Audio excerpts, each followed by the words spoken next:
Triple XL up in the paint, you can't shake that. All the way gassed up, full tank, man. Moving too quick, keep the cameras in the playback. Dang, so tell me how you feel with it. You put a lid on it, I ain't got no chill with it. This right here your problem, you gon' have to deal with it. Lead on the line, high risk, that's the meal ticket. Yeah, we ain't never fall back. Hold our ground where we at, never fall back. No lies on facts, we gon' stay right where we at. We ain't never fall back. Yeah, we ain't never fall back. And you can find me where I'm at. We ain't never fall back. We ain't never fall back. And you can find me where I'm at. We ain't never fall back. Been way down, never falter. Came with the hands out, get them off us. I'm 24/7 in the office. Pay attention cause I ain't repeating offers. Yeah, never met a man I've been scared of. Careful, you gon' get exactly what you asked for. Here for whatever you bring me, getting handled. I answer to no one, I don't need a hassle. Yeah, we ain't never fall back. Hold our ground where we at. We ain't never fall back. Hold our ground where we at. Never fall back. New seasons, new gear. Show the world what it means to be a fan in 100% authentic gear. Fanatics. Officially licensed everything.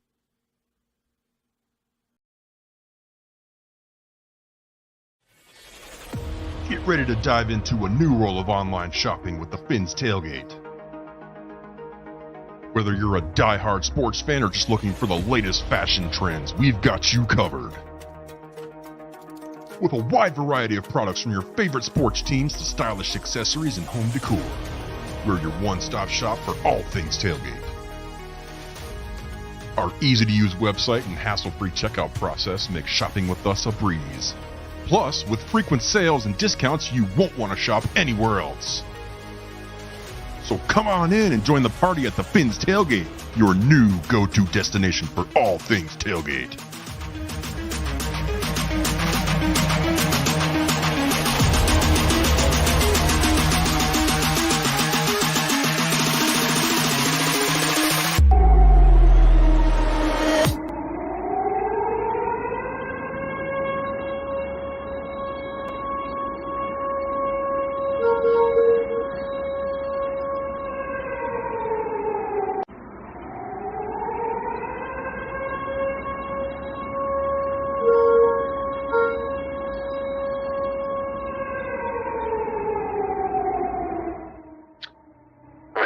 Your attention, please. This is a TFTG public service announcement. Club Exhale, Saturday, 10 p.m. Be there.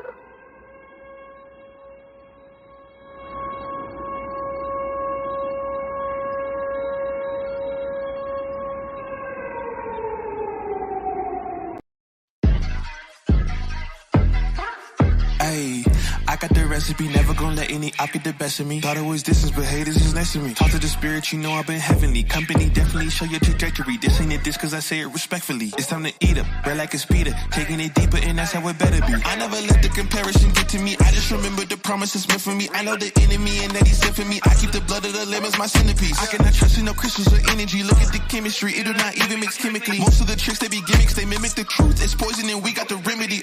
There is a bomb, apply it. The fire can stand to the tallest of giants. The tyrant and all the suppliers are scheming and lying. They selling his dreams and we buying it. Show me the chicken, I'm frying it. Show me the dough and I'm prying it. Ain't never lacking it, so what I'm packing, he taking it, he magnifying it. They say, tell them that you finna make it, but they doubt it.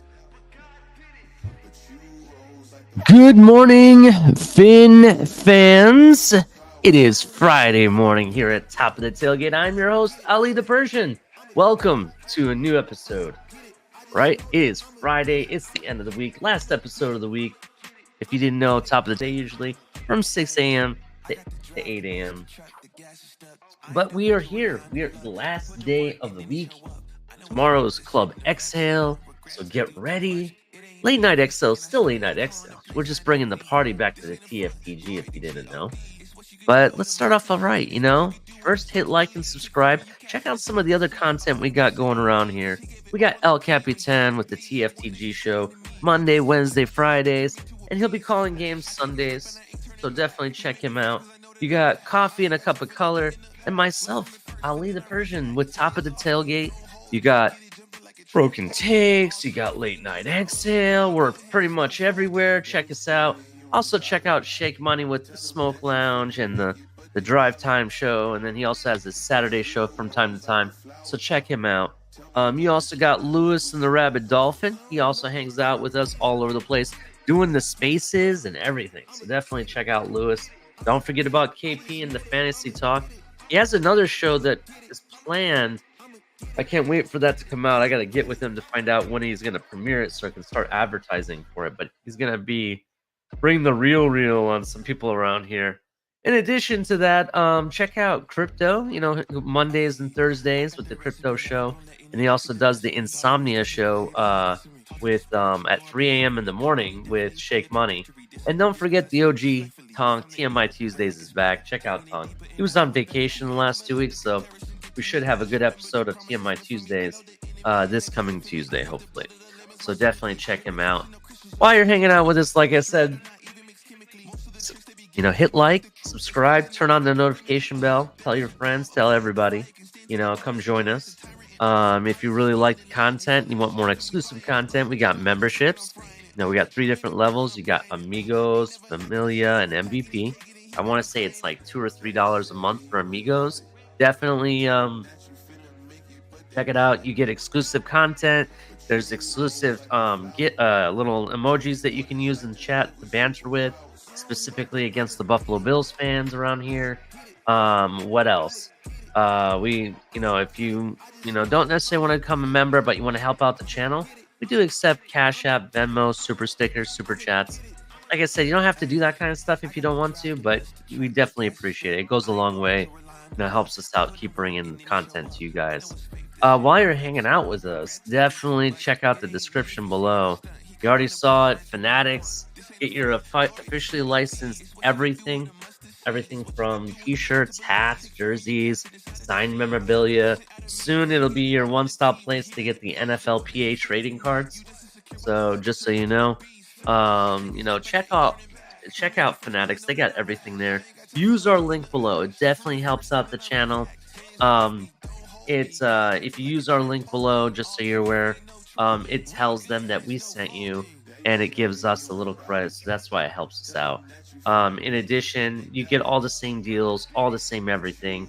You ever been to Fanatics clearance section, or if you look up their sales, they got some really good stuff in there, bro.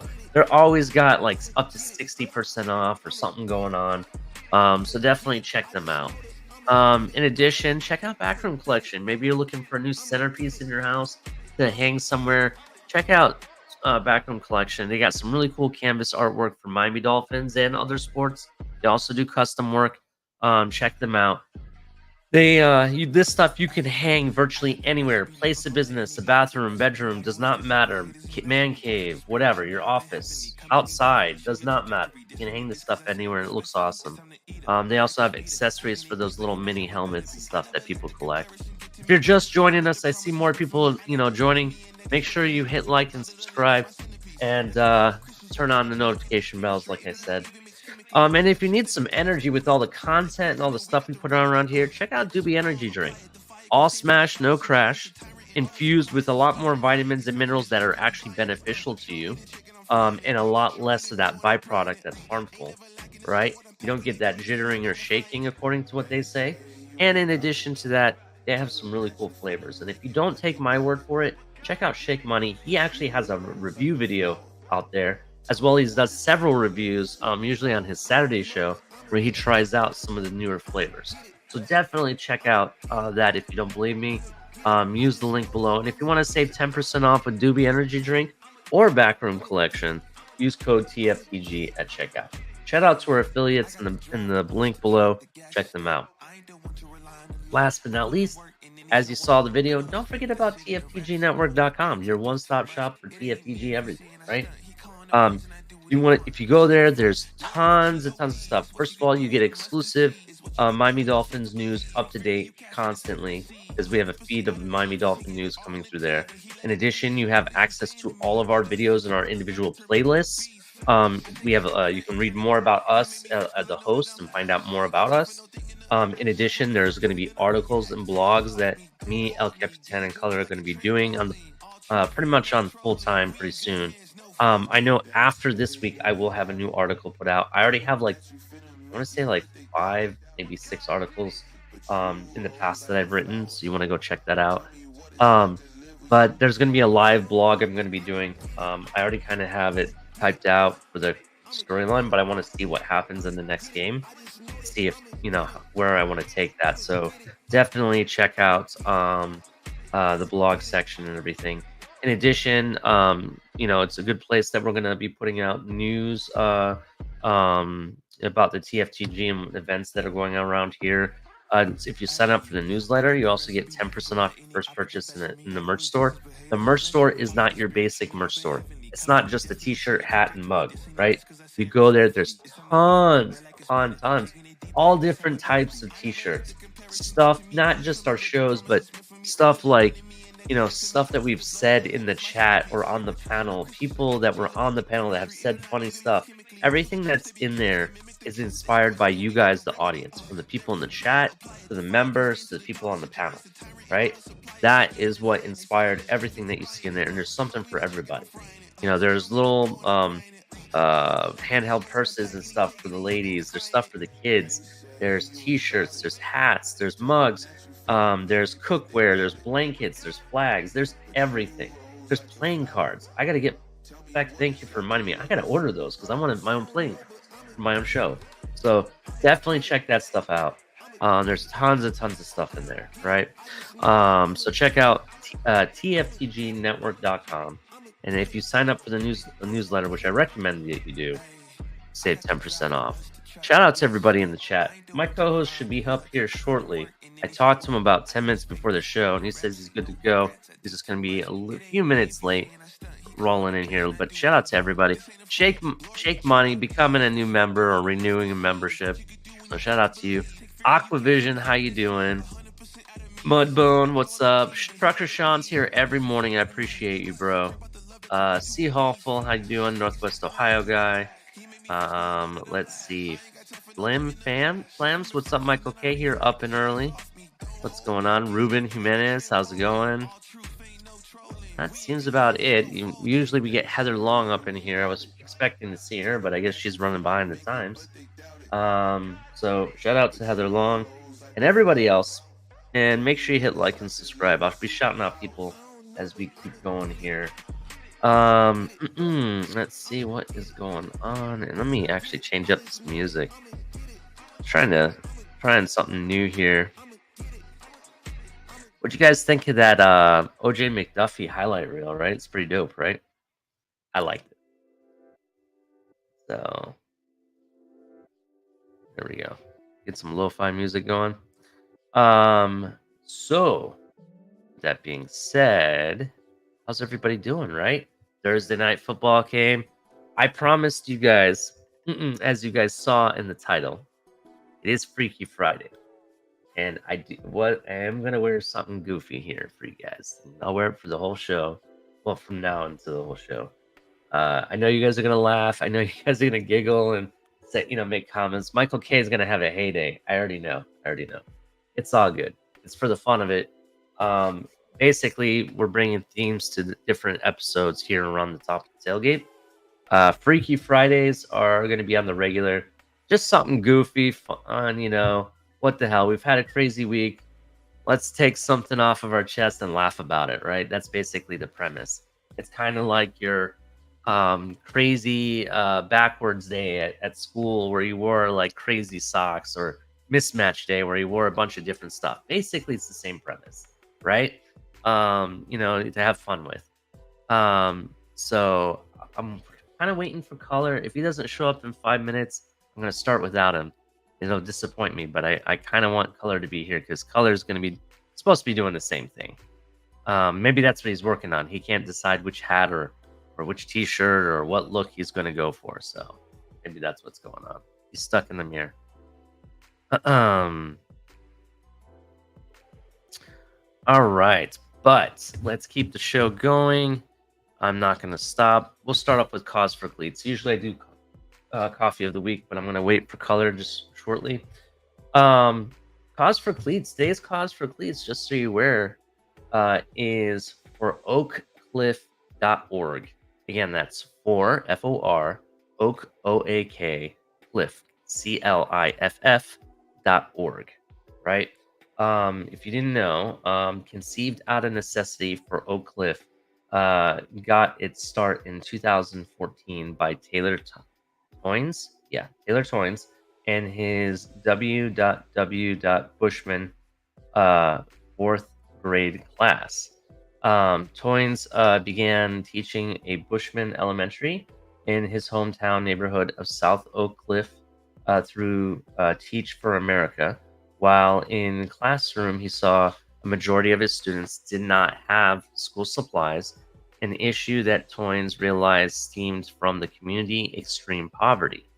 The summer of 2015, Toynes organized with students, community members, and local organizations to host an inaugural Back to School Festival, a festival to equip the community and students with the necessary supplies, resources, and service providers to help a successful school year.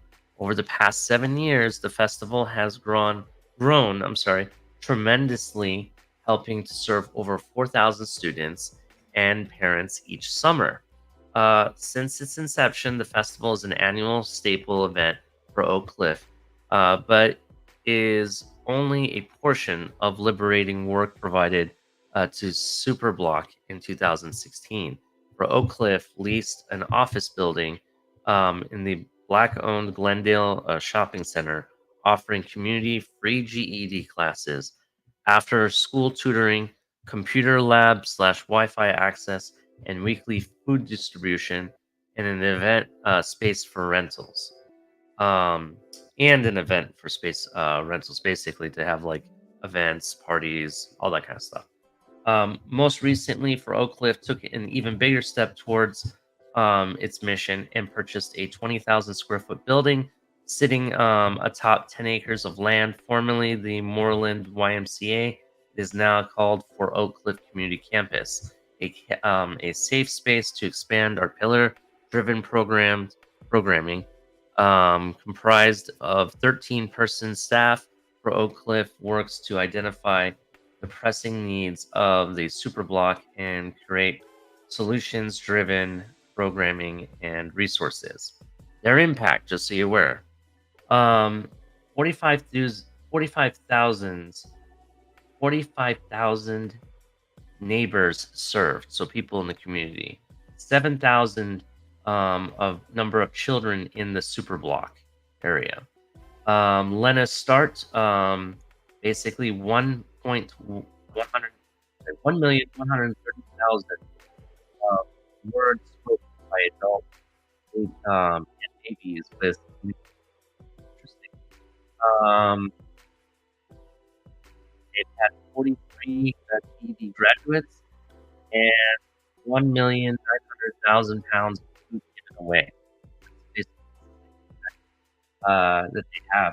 Just so you're aware, this is Elliot's cause for peace. Just to give you more insight about them.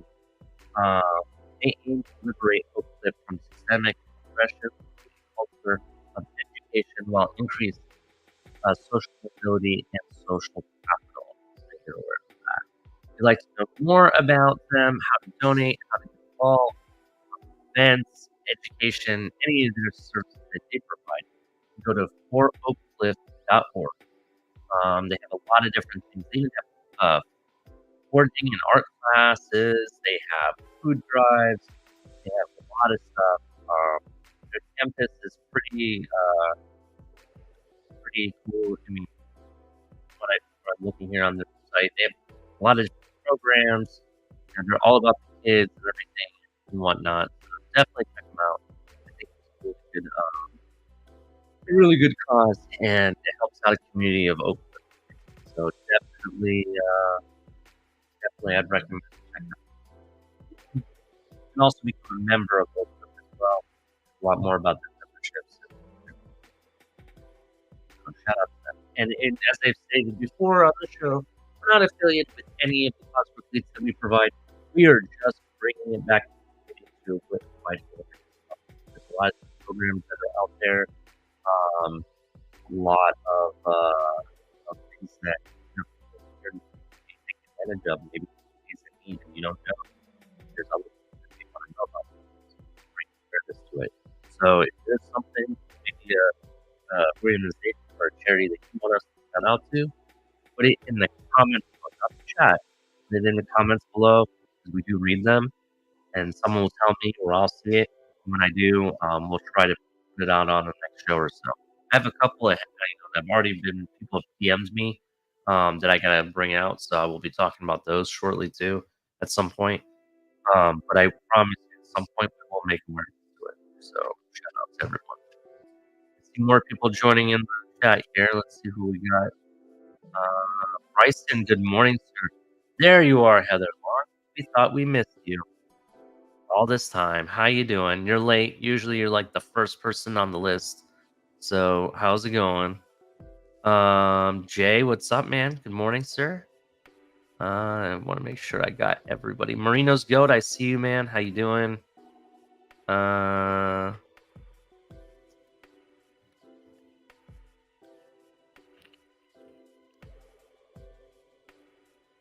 Yeah, that's pretty much it. Glenn Fam says that's the best Ali has sounded in months. It's funny you mentioned that. Thanks, man. Appreciate it. Y'all heard Ali. What?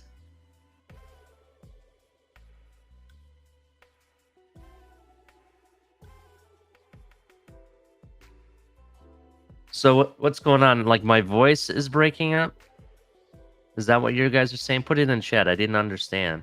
Trucker Sean said something about me breaking up.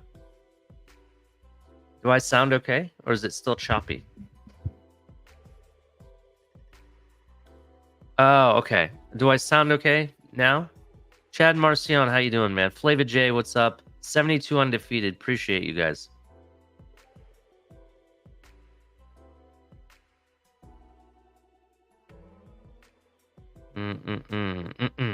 All right. Well, I hope I sound okay now.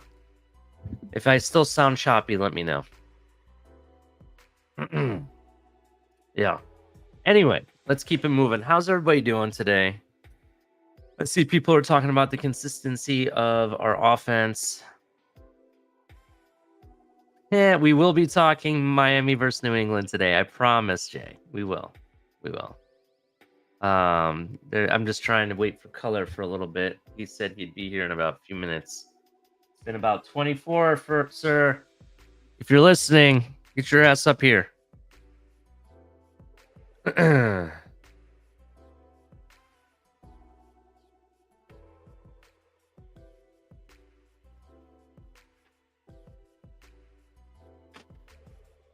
All right. Let's keep it going here. So we'll keep it going without him, I guess. So without ado, because today is Freaky Fridays, right? And get ready to laugh. So as I said, I wanted to be, kind of funny, goofy, so to speak, and be funny about Freaky Fridays. So here we go. And when I said goofy, I legitimately meant it. Ugh. So I'm gonna wear, in light of that, I'm gonna wear my kids' Disney hats that they gave me. So yeah, you guys can laugh. Go ahead, throw it out there. It was the whole point was to get you guys to laugh and to watch. And pay attention. So yes. So let's keep it going. So today is Freaky Fridays. I'm gonna go ahead and do coffee of the week. So let's go ahead and do this. Coffee of the week today for me is still my Kona blend. It's pretty good stuff. I hope everyone's having a good time drinking their coffee. If you're asking me what type of creamer I use, my wife bought pumpkin spice creamer, so I use two teaspoons, or actually tablespoons, I'm sorry, of pumpkin spice. Wow, man, I must have people in shock because I've sat here and put on some goofy looking hat. I got goopy floppy ears and all that shit. And Michael K hasn't even said anything yet. I'm still waiting for his response. Okay, fine. I will do it for Michael K. I don't even know how it goes. All aboard! Something like that. I don't know. I think that's how it goes. There we go. Ruben Jimenez. I love it. Game over. That was the whole point. It was the point to make you guys laugh. Wake up. Come on. Let's keep it going. So, we're going to start this show off right, and we're going to start it off with our weather report, obviously. And I'm actually going to look at what the weather is going to be in New England, since people wanted me to talk about New England. There is that storm out there, just so you guys are aware. Believe it's Hurricane Lee, I think it is. Is it a hurricane now? Yeah, Hurricane Lee. It looks like it is currently hitting the New England area currently. I've been told that it should be over with by the time the game is played, so that shouldn't be so much of an issue. That's what I've been told. But let me see here. Here we go.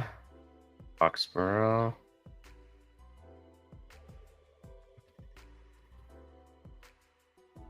There we go.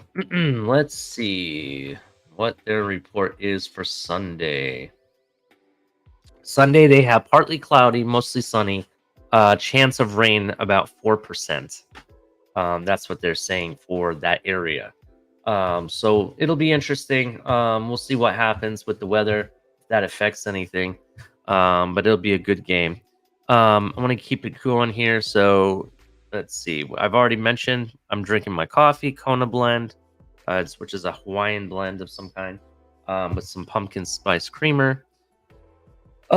What in the world, right? Look at me. What in the world? Yep. Today is Freaky Friday, if you didn't know. Crazy hat day. Each Friday, I'll have a different hat. Something different, funny. I'll keep it going. But we do have what in the world to talk about today. First of all, have you guys checked out the alternate uniforms? I mentioned the alternate uniforms that are being worn by different teams. Yesterday, I mentioned New England's wearing the all red.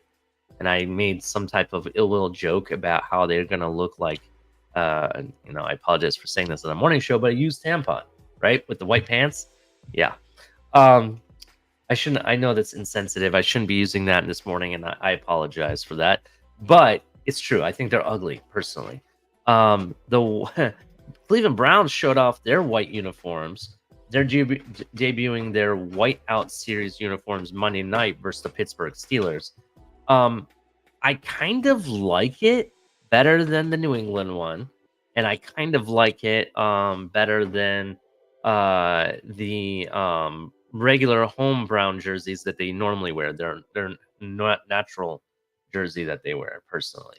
I think it looks kind of cool. Now, one thing I want to mention, why can't we get an alternate uniform like this to wear? Or let alone, people want the throwbacks to be the main jersey, which I agree that they should be permanent. But why can't we get an alternate helmet at least?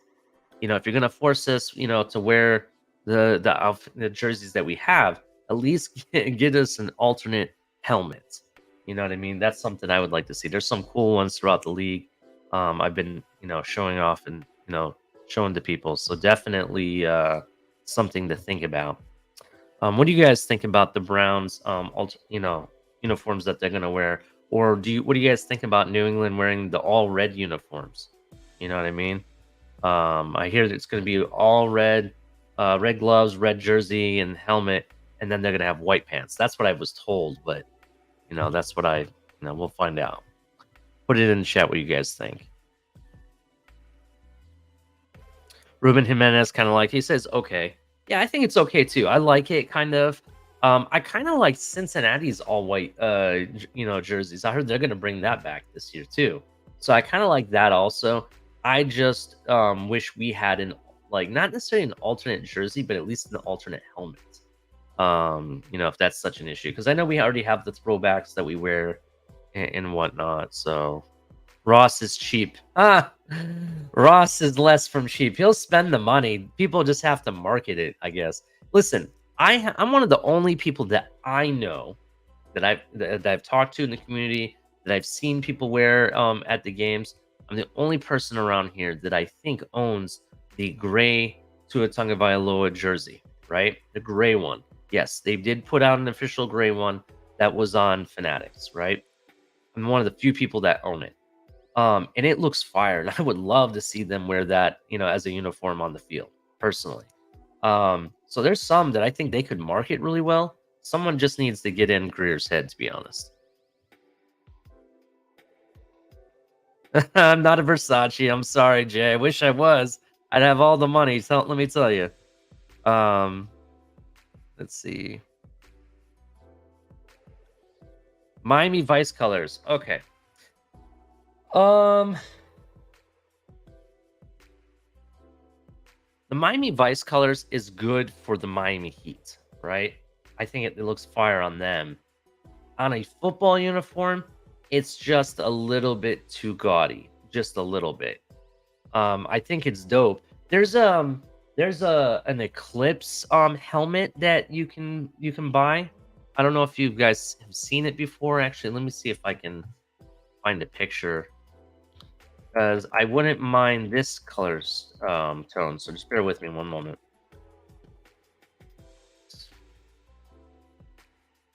Here it is. Let me pull up a picture. And there's two versions of it. I'm just going to use the white version is the one I like personally. So let me just bring up this photo. 1 second. Right.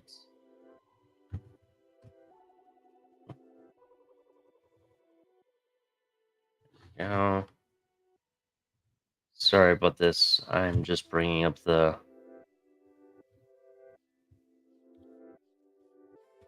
I'm going to add it to StreamYard real quick just so you guys can see it properly.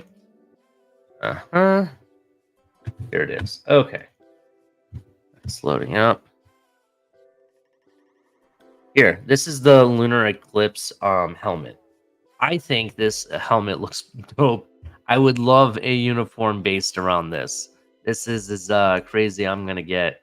I would say either a black uniform would look really good with the aqua undertones, or maybe an aqua jersey with black pants, maybe. There's a couple different ways you can do it. I just think the Miami Vice one is, because with the hot pink, it's just a little bit too gaudy for me, for my taste. That's my opinion.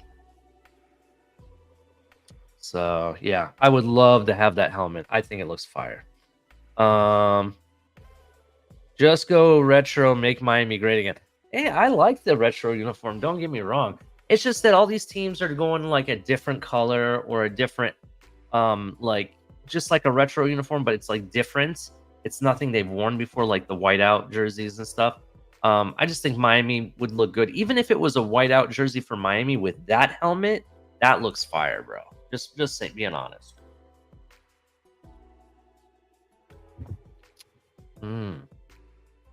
I hate the SeaWorld logo. Yeah. I get it. I totally get it. But yeah, that's the first what in the world. Let's keep it going though. So what in the world, right? Amon St. Brown. This is unreal. Literally the Key and Peele skit coming to life. If you haven't seen the Key and Peele skit, there's a football skit where they're doing a touchdown dance, and they're let's put it this way: they're using some vulgar movements by gyrating their hips, and players are falling down left and right. Right? Well, that kind of gives you an explanation of what the touchdown dance looked like. Well, Lions wide receiver Amon St. Brown says the NFL official counted the amount of pumps he made with his hips during the touchdown celebration for the Chiefs, and he was told one more pump and they'll throw the yellow flag. Wow. Oh, you can't make this stuff up, man. Guy can't even have a touchdown dance without somebody saying something. And do understand, like, it wasn't that bad. I've seen worse, to be honest, and the fact that they're like really complaining about it, you know what I mean? I mean, this is what I don't understand, right? And I'm going to be 100% real. Now, I might get some flack for this, but let's actually really think about this, right? They're upset with him gyrating his hips on TV, and they said one more pump, and they're going to throw the flag. Well, why don't they eject the cheerleaders, because they're sitting there gyrating their hips on TV and on the sideline way more times than what Amon St. Brown did, and that's a fact. That is a fact. No offense to them. I love the Miami Dolphin cheerleaders. I love the cheerleaders and what they do, and they put a lot of work, and it takes a lot of athleticism and concentration to do what they do. So shout out to them in their own right. But that is a fact. Part of their dance is that.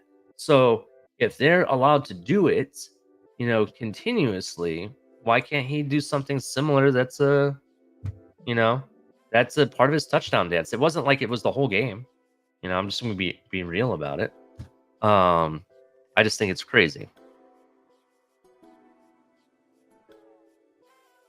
Use the cartoon dolphin logo. Yeah, cartoon dolphin logo is pretty dope. I don't know. I think it's too cartoony at the same time. So we'll see. All right, let's keep it going. Next thing. So you saw the Vikings and the Eagles. What a hell of a game. I told everybody it would be kind of a shootout a little bit, even though it was more Eagles domination and they'd let Minnesota come back. To be honest, still a good game. What do you guys think about this touchback rule? I think it's pretty, I don't know. I don't like the fact that a player can knock the ball out of your hands. It goes flying. And let's say it goes off, into the end zone, but out to the side, and it's considered a touchback. I personally think that the only way a touchback can be happen, personally, and this is just my opinion, is during kickoffs or punts. Okay, that if you're downing a ball in the end zone, that should be the touchback. But if, for example, in this case, where he is running towards the end zone, gets hit, and the ball goes flying over the pylon, I personally, and this is just me, think it should be down at the 1. You know what I mean? Give the advantage to the offensive player who was really kind of trying to possibly maybe leap for that end zone in the first place. That's just me. You know what I mean? People are upset with it. Some people thought it was kind of, a home field advantage-ish. People don't agree with the call. You know what I mean? But it is what it is. What do you guys think? Does the touchback rule need to be looked at? Should be something that they talk about in the next owners meeting and debate or come up with new ideas. What do you think the new idea should be? Maybe we should have it where, okay, we're going to give them an advantage where they get to keep the ball, but they move it back to the 5-yard line instead of keeping it at the 1. What do you think? Man, I'm okay with that. That's something there as well. But I just want to know what you guys think. So put it in the chat. Man, we're talking about colors and uniforms, and Jay and everybody else that's what they're talking about. So tell me what you guys are thinking about that. In addition, Justin Jefferson, right? Justin Jefferson made some interesting numbers yesterday. At the age of 24, only 52 games played, and he already has more career receiving yards than any Bears player had in their entire franchise history. So currently, during this time when this was posted, he had 93 yards and 7 catches against the Eagles, right? So can you believe that a receiver having more yards than any Bears player in their entire history, right? That's Justin Jefferson for you. Justin Jefferson strives to be the number 1 overall receiver, right, in this league. He wants to be number 1, and he was number 2 in this year's top 100. Listen, shout out to Justin Jefferson. But the way Tyreek Hill played, it's going to be a long season. I'm just telling you straight up. I think we have not even seen the best of Tyreek Hill, and that was an amazing performance, right? I think this is the year that you see Tyreek Hill get multi amount of touchdowns, right? Double digit touchdowns, in addition to the 2,000 yards that I think he will put up. And when you have 2,000 yards and you have multiple touchdowns like that, it's really hard not to say that you're the top wide receiver at that point, unless he's matching it. So we'll see. We'll see what happens. Who do you guys think will be the number 1 and number 2 receiver when it's done? Tyreek or Justin Jefferson? Put it in the chat. Mr. Hawk, good morning, sir. Hit the like button. Delusional Patriots fans. What is up, Delusional Patriot fan? I was looking for you yesterday, asking some questions that I had. Let's see. Try to see if anybody else joined. I wanted to make sure I shout out to them. I don't know where Color is at. He said he would be here. I'm not very happy with that. We'll see what happens.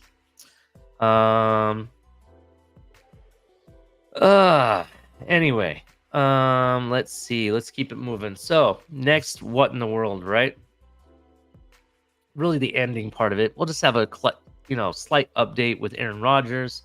Aaron Rodgers said surgery went great yesterday. Thank you for all the love and prayers and support. And thanks to the GOAT, Dr. L. Tranche, I guess that's how you would say that, and his staff for starting me on the road to recovery. So I guess everything sounds good. His surgery went well. We'll see what happens. Hopefully he can come back. Achilles injuries, from my understanding, are very hard to come back from. Not everybody can do it, but people have in the past. But it is a very long road to recovery. It's not something that you can just, get it done and then come right back from and be like normal, So shout out to Aaron Rodgers, and we'll see what happens. Speaking of Aaron Rodgers, speaking of that, more names are starting to pop up in this, talk for what the Jets are going to do at quarterback. More recently, I mentioned yesterday, Ben Roethlisberger has been named. You have Ben Roethlisberger. You have names like Phillip Rivers, Carson Wentz, Gardner Minshew, which kind of makes sense. But then again, I think Gardner Minshew, if you're going to be a backup for the Jets, you might as well be a backup for the Colts and just stay where he's at, a system that he's used to. But one name that popped up yesterday was brought to you by Amazon's Thursday Night Football team. Thursday Night Football's media team, I guess, if you want to call it. The one where you had, Ryan Fitzpatrick and other, the commentators talking about it. And they were saying, and I want to know what you guys think, Kirk Cousins. So Kirk Cousins 0-2 now. If this becomes 0-3 or 0-4, I could strongly see this happening, right? What do you guys think of the Jets making a move for Kirk Cousins? Do you guys think that would, benefit them? What do you guys think? Do you guys not want to see it? Do you think it won't happen? What do you guys think? Put it in the chat. Rube, what's up, Rube? How you doing?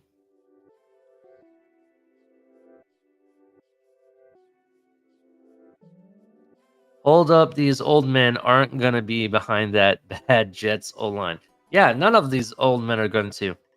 Ruben Jimenez says, no, it won't happen. I agree. I don't think it's going to happen either. But do you think it would be a good fit for the Jets? Do you think, if you think about it, though, what would they have to give up, to be honest, to get Kirk Cousins? Kirk Cousins, first of all, doesn't...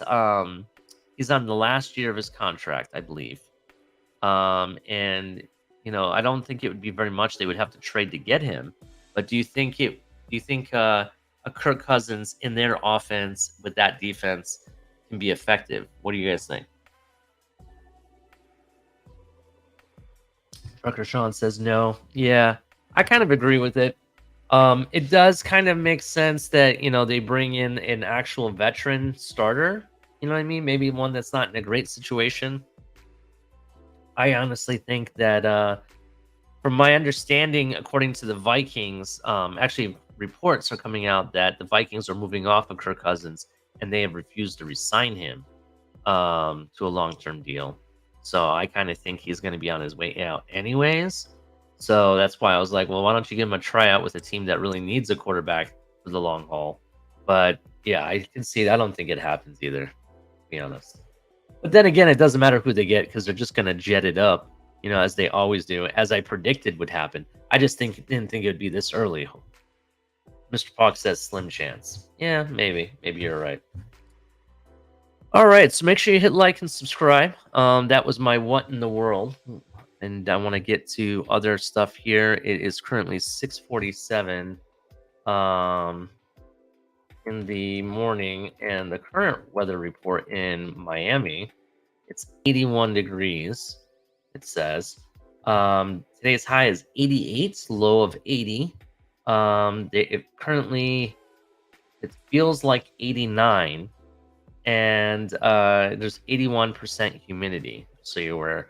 It does look like it's going to be partly cloudy, with definite chance of rain and thunderstorms during the afternoon, about 42%. So just so you're aware. But stay safe on the road. Ruben Jimenez, I guess if it's a veteran, he must be desperate. Well, I mean, this is how I would look at it, right? The Vikings defense they don't have the personnel yet to really compete, right? Their offense is okay. They have Justin Jefferson, they have Addison. The running game is not bad, right? But on the defensive side, I don't think they have the defense to be able to compete. They don't have the secondaries, they're relying on their safeties mostly, right? They do have not a bad front four, but it's not sexy either. So I think they're missing quite a few pieces to really make a strong push. The Jets, on the other hand, they put a lot of money into their team. Their defense is top 5, so you don't have to worry about that at all. They do have, a really good receiver in Garrett Wilson. They have some other pieces there that are pretty good. 2 dynamic running backs. And, he does have the familiarity with Dalvin Cook and whatnot. So that's kind of why I was thinking it kind of makes sense. But will it happen? I don't know. And even if it does, something's going to happen that it's going to come crashing burn, because that's exactly what the Jets do. No offense if you're a Jets fan, but your organization, since they won the Super Bowl with Joe Namath, have been doing this year after year after year. You think you finally turned the corner and you've made the step, and what do? It comes crashing down. That's basically what happens over and over and over again.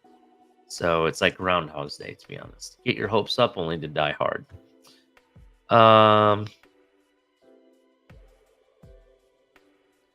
Last few days, no heat advisories here in the 305. This is true. There has not been a heat advisory. Oh, man, it seemed like this entire summer, to be honest, Mr. Palk, was heat advisory after heat advisory, right? Record-breaking heat. I'm only wondering what winter's going to bring. Are we going to have a real winter here, or is it going to be a heat storm? If it's a heat storm, then the Bills are in trouble. It doesn't matter what they do. They're not getting away from the heat. That's what I'm kind of hoping for, but we'll see. Maybe they get lucky. That's that 2 weeks where it actually gets cold around these parts. So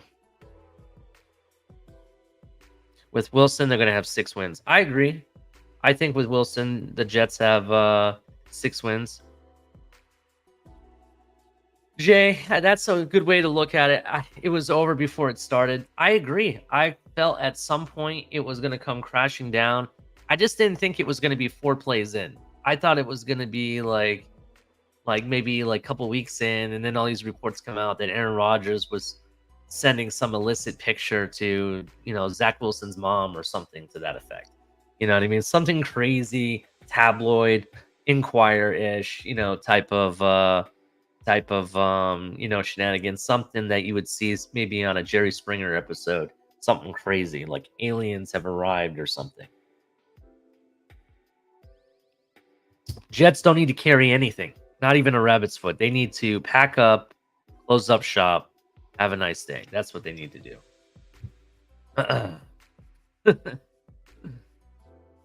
Steve Steelers. Jesus Christ. That's funny. That's funny. Winter in Florida.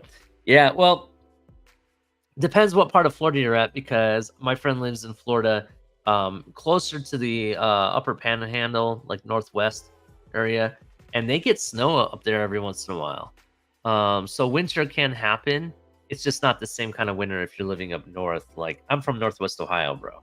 I'm from an area that had the blizzard of 78, and there was like 20, 30 feet of snow, legitly. So I've been in level 3 snowstorms. You know, I've seen nothing but snow for miles for almost a year. In the middle of May in Ohio. It snows. My birthday, it snowed. Right? That's how much snow that area has. So I've seen it. Let's see. Let's keep it moving here. All right. So time for some football, I guess. I was hoping Color would be here. You know, we'll see. We'll see what happens here. But yeah, let's bring out time for some football.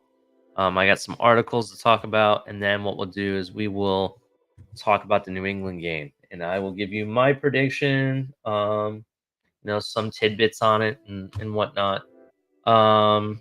First thing we're going to talk about is Thursday's Dolphin Patriots injury report. Good news for Miami, right? If you didn't hear, Thursday's injury report for Week 2 brought some good news in Miami for the Miami Dolphins, while there's a new injury of concern for their Sunday night opponents. After being the only player to not practice Wednesday, running back Raheem Mostert was back as a full participant. The other change on the injury report also was a positive, with wide receiver Jalen Waddle going from limited to a full participant. It's the same scenario as last week so far for Waddle, who has been nursing the oblique injury, but did play in the 36-34 victory against the Los Angeles Chargers. Teron Armstead again was limited, but he's not wearing the red no-contact jersey this time, and also was that also was a positive development. So no more red jersey. He's practicing. They still have him limited, which, to be honest, and I'll be 100% honest with you, I expected him to be limited all season. And the reason for that is because, one, the guy already has a history of being injured. You want him to be healthy for game days. I really don't need him to practice, because you know he knows what to do. You know he's going to be on top of his game. I just need him to be healthy. That's it, right? So Armstead was among 3 players listed as limited in practice for a second consecutive day, also with defensive back Elijah Campbell, who's nursing a knee injury, and tight end Julian Hill, who had an ankle injury. So it's great to see those guys actually limited in practice. That means they're getting closer to coming back. I think Elijah Campbell would be a difference maker here. He was doing very well as the second safety next to Javon Holland. I think that's a piece that we could really use as we get closer to some of the bigger games. Not that I'm discounting what the New England does. I think we're going to take care of business, but there are games down the road that we really need to make sure we stay on. And without ado, welcome, Color. What is up? And because you just showed up, Color, I'm going to play your music for you because you're my man with a plan. Good morning. Good morning, Ollie. Yeah. So how's everything doing, Color? How you doing? Pretty good. A little tired. Yeah, Been a long week.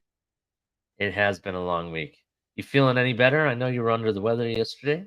A little bit better. Not too much, but just kind of A little bit. You know. Baby steps. Okay. Well, if you didn't know, Color, this is Freaky Fridays here on Top of the Tailgate, and I'm wearing my crazy goofy hat as a funny thing, and I'm encouraging the commentary and the comics, Michael K and everybody to make comments. Before you ask, I've already done the all aboard, kind of. So yeah, so I've already done it. Don't ask me to do it again. But we're gonna do this every Friday. We're gonna make it like a wacky Friday. Wear mismatched T-shirt and socks or something, or some crazy hat. I have a slew of hats and different things that I'm going to wear that I think will bring a lot more fun to the end of the week show. You know what I Right mean? on, right on. Yeah, so that's what we're doing. So I'm wearing it for the whole show. So let's keep it going. We're talking about New England's and Miami injury report. The Thursday injury report was very positive. Just so some quick news, real quick to catch you up, color. Raheem Mostert was a full participant yesterday, so he's back at practice and practicing fully. So no more, they're not limited or anything like that. In addition, Teron Armstead no longer wearing the red jersey. He's wearing his regular jersey. He is practicing, but it's still limited, which is fine. Like I told them, we don't need him to be, full practice or whatever. We trust the guy. We just need him to be healthy. That's what I said. Like we saw last season, he didn't practice hardly at all, I don't think. In addition to that, defensive back Elijah Campbell and Julian Hill are also practicing, but it's limited. And one other positive note, Jalen Waddle was a full participant in practice as well. He's not limited anymore either. So that's another good one, right? So let me keep this article going though. Along with Mostert and Waddle, 4 players were on the injury report as full participants. Devon A-Chain, he's full participant. Brandon Jones, full participant. Cornerback Xavier Howard, full participant. And offensive line Connor Williams, full participant. Just so you're aware. So even though we got these injuries going, we somehow got full participation. So it's good so far. Good news. Patriots injury report. Now, this is where it may get bad for the Patriots fan. Sorry, delusional Patriots fan, if this upsets you or not. For New England, there are only one change on their injury report Thursday, and it was a -1. Starting cornerback Jonathan Jones was added to the injury report with an ankle injury, which possibly occurred in practice Thursday, since he was not on the list on the first injury report of the week. Just as significant for the Patriots, their offensive line situation remains status quo in terms of their injury report, and it's not good for Bill Belichick's team. Both left tackle Trent Brown and rookie right guard Sidney Sow, hopefully I said that right, color, didn't practice for a second consecutive day as they continue to deal with their concussions, and their absence obviously would stress the team's depth on the offensive line. 3 more offensive linemen were listed as limited for a second consecutive day. 2 of them projected starters who missed the Philadelphia game: left guard and Cold Strange, knee, and right guard Mike Onwenu. Sounds like he's trying to say I'm on a menu, but it's Onwenu, I think. I apologize if I didn't say that correctly. The other was starting center David Andrews, who has a hamstring injury. The other 2 players listed as questionable were former Dolphins wide receiver Devontae Parker, who missed week 1 because of a knee injury, and rookie wide receiver Keyshawn Bouye. I apologize. Bouye has a hamstring issue. So doesn't look good for New England's injury report. Their whole offensive line is on the injury report. And they just got another one added to it, which is their corner, which kind of hurts their defense. I don't know. What do you think, Color? We're on the positive. New England's not doing really good on the injury report. It kind of keeps your hopes up. You know what I mean? Mm-hmm. Although not needed, but at the same time, always nice to be an easier pass. Definitely. Listen, I know people are really thinking we're just going to go in there and kick New England's ass really good. When I really think we probably are. But I want to take their team seriously, Color. I want people to understand that even though their offense is trash, their defense is one of the top defenses in this league, right? Behind Bill Belichick and behind that defense, they're always coached very well. Judon is one of the top pass rushers in this league, right? So, and there's a reason why PFF and other outlets have said that their defense is a top 5 defense. So they also had the Super Bowl runner up to what? I was like 20 points or something, or 23 points, something ridiculous. 25. 25. Okay, 25 points. That is really good. I mean, in my opinion. So I don't want to leave any room for any issues. I want the offense to take care of their business, and I want the defense to take care of theirs, right? No fiddle farting around. I don't want to come up with some prototype scheme that we're testing out against a team like this because it could end up as a trap game. You understand what I'm saying, Color? Mhm. They beat us last year too, on top of it. I don't want that to happen again in Foxborough. Especially on Sunday night, you know what I mean? Yeah. Fortunately, they didn't really beat us last year. They outscored us. We'll say Okay. that. Okay. Whatever you want to call it. We didn't win Well, the I game. mean, if you look at the box, if you look at the numbers of the game, they really didn't beat us. We kind of beat ourselves. Yeah, okay, we beat ourselves. But I don't want that to happen again is basically what I'm trying to say. Oh, I don't disagree. Sure. Yeah. So, um yeah, so that's the first article we'll talk about. What else? Tua earns AFC honor. Miami Dolphins quarterback Tua Tagovailoa passed for 466 yards and 3 touchdowns in the 36-34 win. Tua Tagovailoa's performance in Miami's Dolphins season opener Sunday was reminiscent of what he did in week 2 of last season, and they both produced the same result, a thrilling victory for Miami and a league award for Tua. For the second time in his career, Tagovailoa has been selected as the AFC Offensive Player of the Week color. Tagovailoa passes for 466 yards and 3 touchdowns, as I stated before, capping his big day with a 4-yard touchdown pass to Tyreek Hill shortly after the 2-minute warning. Tagovailoa was also honored after week 2 last season when he tied the Dolphins' record with 6 touchdown passes while bringing the team back from 35-14 deficit for a stunning 42-38 victory. While the NFL no longer announced other players in consideration for the runner-up, we'd have to think the list would have included Hill, who had 215 yards, just so you know, who finished with 11 catches for 215 yards and 2 scores, and he probably would have won the award if not for Tua. Tagovailoa's passing total was the 4th highest on opening day in NFL. I'm not going to say that word because I don't think he put out the whole word, and it looks kind of like a bad word, so I'm not going to say that. With the Dolphins involved in 2 of the top 3, Dan Marino passed for 473 yards and 94 in the comeback against the New England Patriots. And while if Tom Brady returning the favor when he passed for 5,111 yards. Okay, that's definitely a typo. 511 yards, I think, is what he's trying to say in a Monday night game in 2011. And who is this? Alan Pupar, quit trying to have AI write your letters. Have No some kidding, proofreading man. for you. Or write your Or article. at least read it after it's done. So the word that I didn't want to say, okay, I guess it's not really a bad word, but he put NFL anal. I don't know what he meant by that. Oh, annals. He probably meant annal. I guess. And then he also put 5,111 yards. So it's like if Tom Brady did that in a game, he is the all-time GOAT, and in every dynasty or any generation, no one will ever be able to beat that, bro. No one. I'm sorry. It's almost physically impossible. Do you understand? That is my opinion. That means he would have to have possession like almost every minute of the game and throwing a 100-yard pass. Right.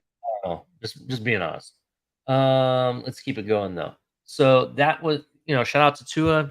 Definitely earned the AFC award. I do think they are right though. Tyreek Hill could have definitely won it. So it would have to be either Tua number 1, Tyreek Hill number 2, or number 2 is Tua and Hill is number 1. You know what I mean? And I actually mentioned this yesterday in Top of the Tailgate. I asked the audience color.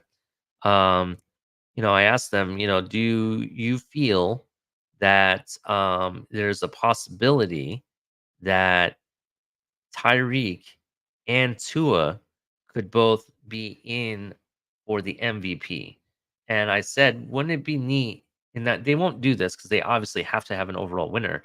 But don't you think it would be fitting that if Tua and Tyreek are number 1 and number 2 for the MVP award, don't you think that it'd be fitting that they get presented to be co-MVPs? Because one can't be without the other. Do you understand what I'm saying? Sure. If Yeah. the NFL ever functioned in logic. Yeah, but you see what I'm saying? One can't be without the other. You can't have a Tyreek Hill with 2,000 plus yards if it's not for Tua throwing. Right, but it's a lot like the NFL is a lot like the Highlander, man. You know, there can only be one. What was that actor's name? I think you say you don't like his laugh or something. I don't like him at all. I think he's the worst actor on the planet, and that's Christopher Lambert. How did he used to laugh? Hold on. It's what was his name? Lambert, right? Something. Yeah, Lambert, Christopher Lambert. Yeah, he'd laugh like this. Yeah, God, dude, you just reminded me of his face, bro. I'm sorry, man. God. Oh God, I never. He had the weirdest laugh. I swear to God. I swear this guy's gonna give me an interview one day just because he knows I hate him so much. The best thing out of the Highlander was one man, Sean Connery. Yeah. And the guy who played the Kurgan, by the way. Yeah, and the guy from the series, much better than the guy from the movies. The series was much better than the movies altogether, 100%. Let me ask you this though: do you know the guy who played the Kurgan, the bad guy in the original first one? Do you know what he does now? No. He's a voice actor for SpongeBob.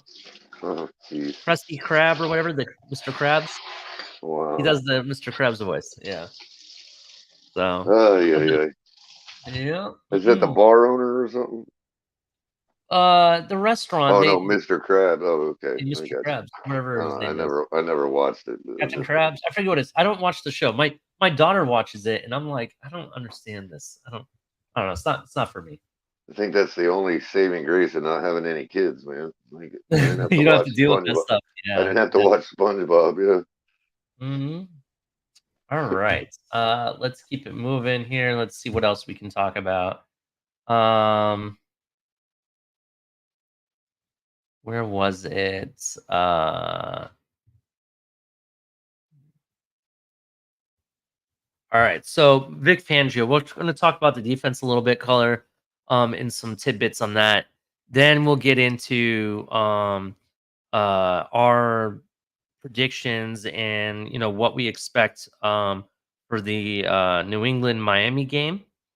I will also go over my DraftKings lineup that I have. I have a couple lineups, but I'll give you guys my main one.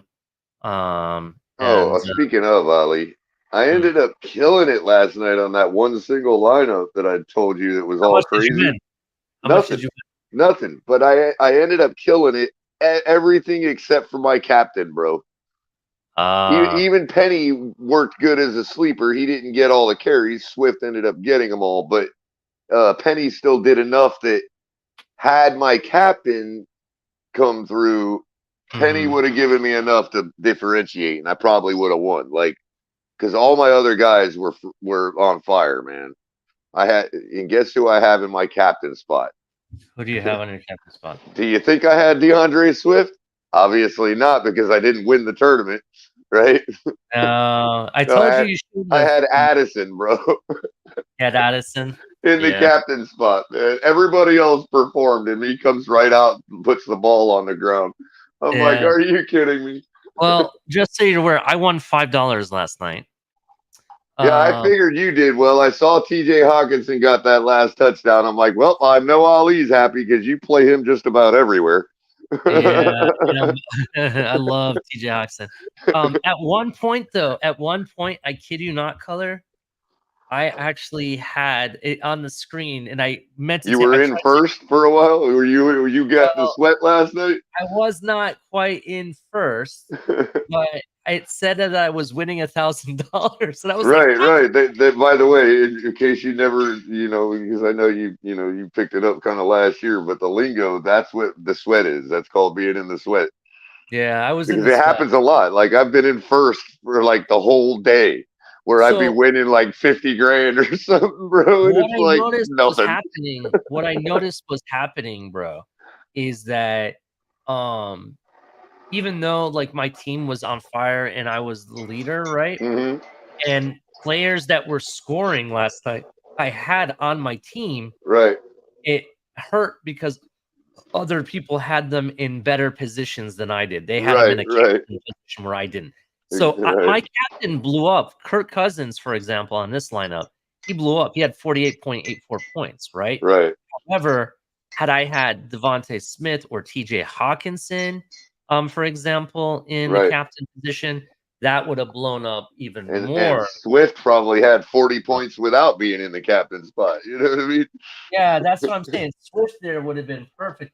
But Swift didn't do nothing in the first game, so I didn't expect him to do that good even now. Right. I will say when they finally remember though, the other guy got hurt, so you would have expected one of the two to get more carries. I just thought they were going to shelf Swift another week and give him all to Penny. What I will say, Color, your one guy that you picked up, Penny, that you said, Penny, when they finally handed him the ball, the first play, he did run for almost a first down. So right. That's what I'm saying. I did get a couple points for him, so I would not have had a goose egg at all on my lineup. Yeah. Had Addison had a normal day in my captain spot, I probably would have done something. You know what I mean? Shout out to the Eagles kicker, by the way, 61-yard field goal. Jesus Christ! Did they give him extra points for plus 60 bonus or something? Let me find out. 1 second. That was crazy, man. I knew it was coming too. I don't know why. I just felt like he was gonna make it, bro. No, they gave him. He got 4 XPs, and then 150 plus field goal. I'm trying to figure out their points, how they figure that out. So he did get a little bit of extra for a 50 plus. Yeah, it does seem like that they did. Yeah, because he ended the game with 12 points essentially. Right. Yeah, what a kick! All knuckle too. Do you see that thing was flying like a duck, man? Mm-hmm. Yeah, he finished the game with 12 points. Correct. Yeah, you're right. I was just trying to figure out.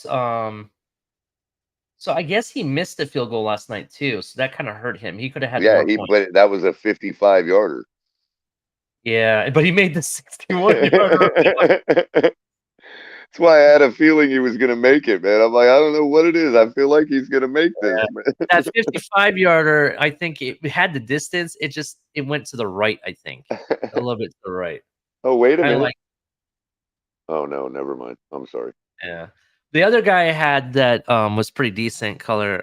Not decent, but I can see Minnesota starting to throw to him more, and they did even more so last night, was Josh Oliver, right? Mm-hmm. And actually, let me bring that up real quick here, because Josh Oliver was that sneaky pick that I was like, he's super cheap. I'll pick him up and watch him actually do something. He got targeted last night. Let me pull it up. It looks like in the last 2 games, they've targeted him 3 times, right? And last night, 2 out of 3 catches, right? But I can start seeing that they may want to use him more. But the issue was Hawkinson was so much on fire last night that they kept going to him because it was like a go-to. You know what I mean? It was like automatic first down every time. But let's keep going. Let's talk about some of the stuff. So Vic Fangio, I mentioned the defense. So Vic Fangio did the most Vic Fangio did what most seasoned coaches would do following a poor performance from their unit.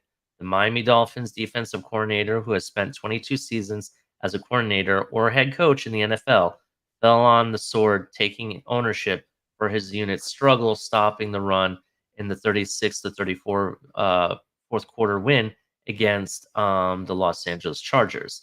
In the season opening game, the Dolphins allowed a league-leading 233 yards rushing and 3 touchdowns. As a result, Miami holds the distinction as the NFL's worst run defense heading into Sunday night's game against New England Patriots, a team that will more than certainly test Miami's run defense.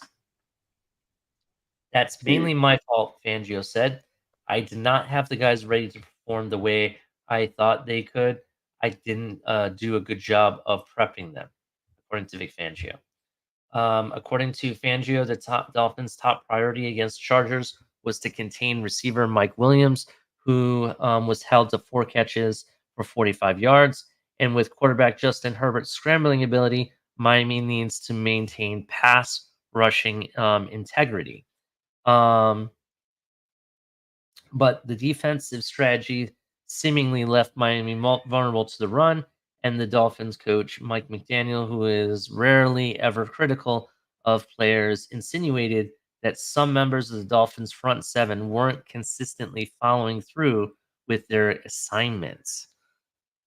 Ooh, somebody got on Mike McDaniel's naughty list color.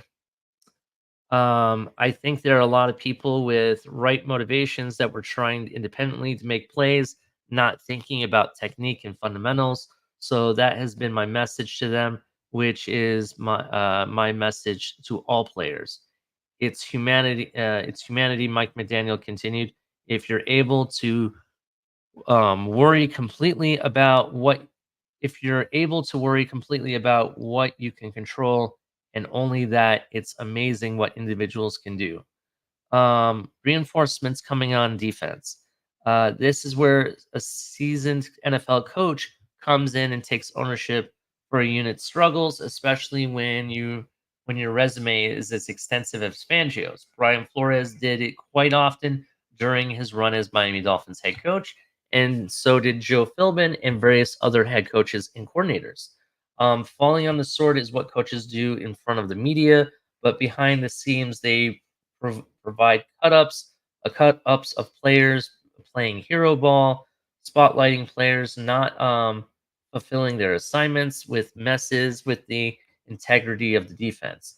Some players blame the struggles stopping the run on the defenders' need to get adjusted to Fangio's scheme, which is the Dolphins have spent 6 months learning. But Fangio isn't buying that. That's a convenient narrative, Fangio said. We should be adjusted. I got to adjust too, and now and know what best fits our players moving forward, and that could change from week to week. What also could change is the personnel Miami uses in its base defensive packages, which could be enhanced by utilization of personnel.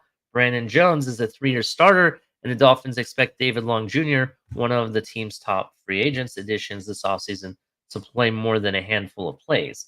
Last week, Andrew Van Ginkel, a converted outside linebacker, replaced Long as the nickel linebacker, paired with Jerome Baker. That decision will be a game-to-game decision for Miami coaches. Now, it's been reported that with David Long color, the reason he didn't only got a handful is they decided to play a nickel-based defense, which on their team, the nickel-based starter is Van Ginkel, right? And that's basically reason why David Long only got to play a handful of plays. Next week, or this week against New England, they could play a different package, which primarily could be David Long the entire game. The week after that, we could go back to the nickel package. So they're basically going to be swapping packages out depending from game to game, week to week. What do you think about that? Do you agree with what he's saying? He should be, I mean, the team should be adjusted by now to Vic Fangio's scheme, right? Don't you think?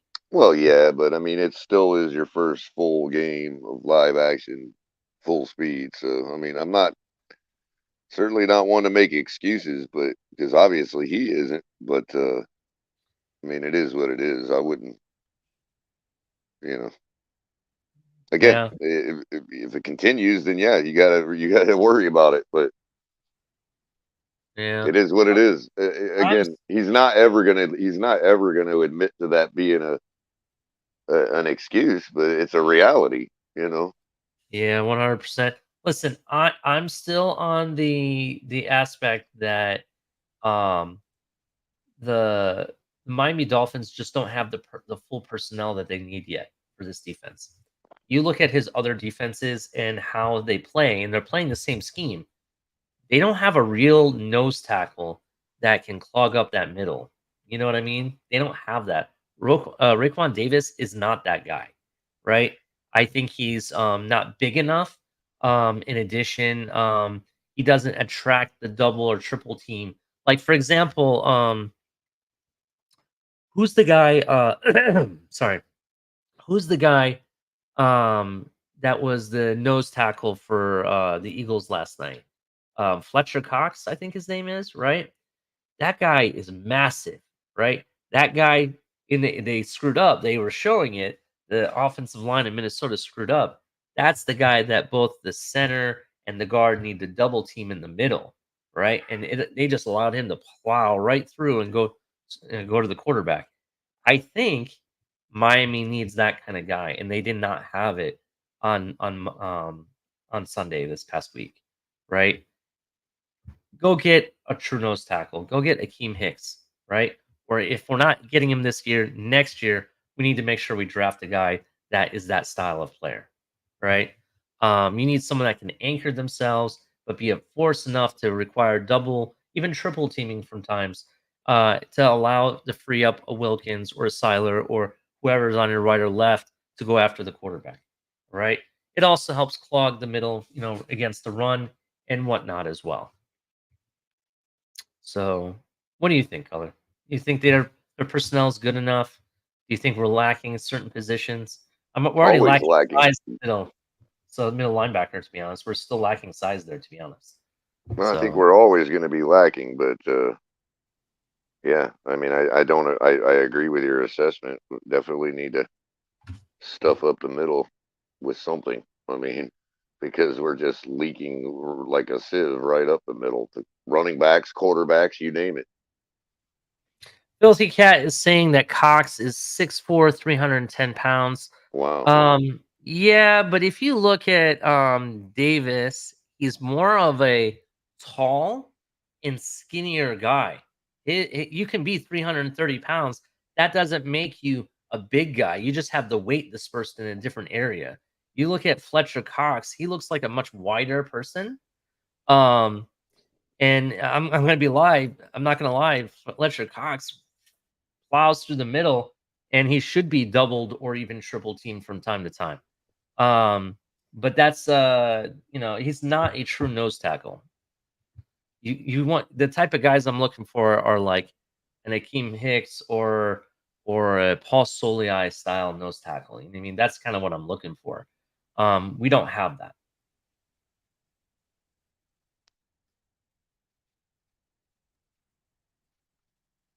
Or do we? Yeah, we do play a nickel, to be honest. You're right.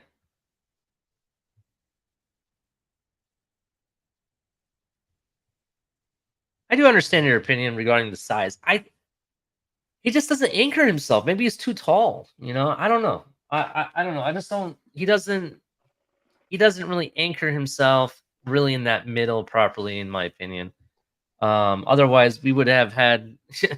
If he did, I honestly don't think they would. I think our run defense would have been a little bit better up the middle. In addition, I think you would be seeing him go after the quarterback just like Fletcher did last night. Dude, he knocked down. Dude, he got right in Kirk Cousins' face, and dude, it looked like he slammed him at one point. He hit him so hard when he went down. It's my opinion. I don't know. We'll see. All right, let's see what other things we can talk about, Color.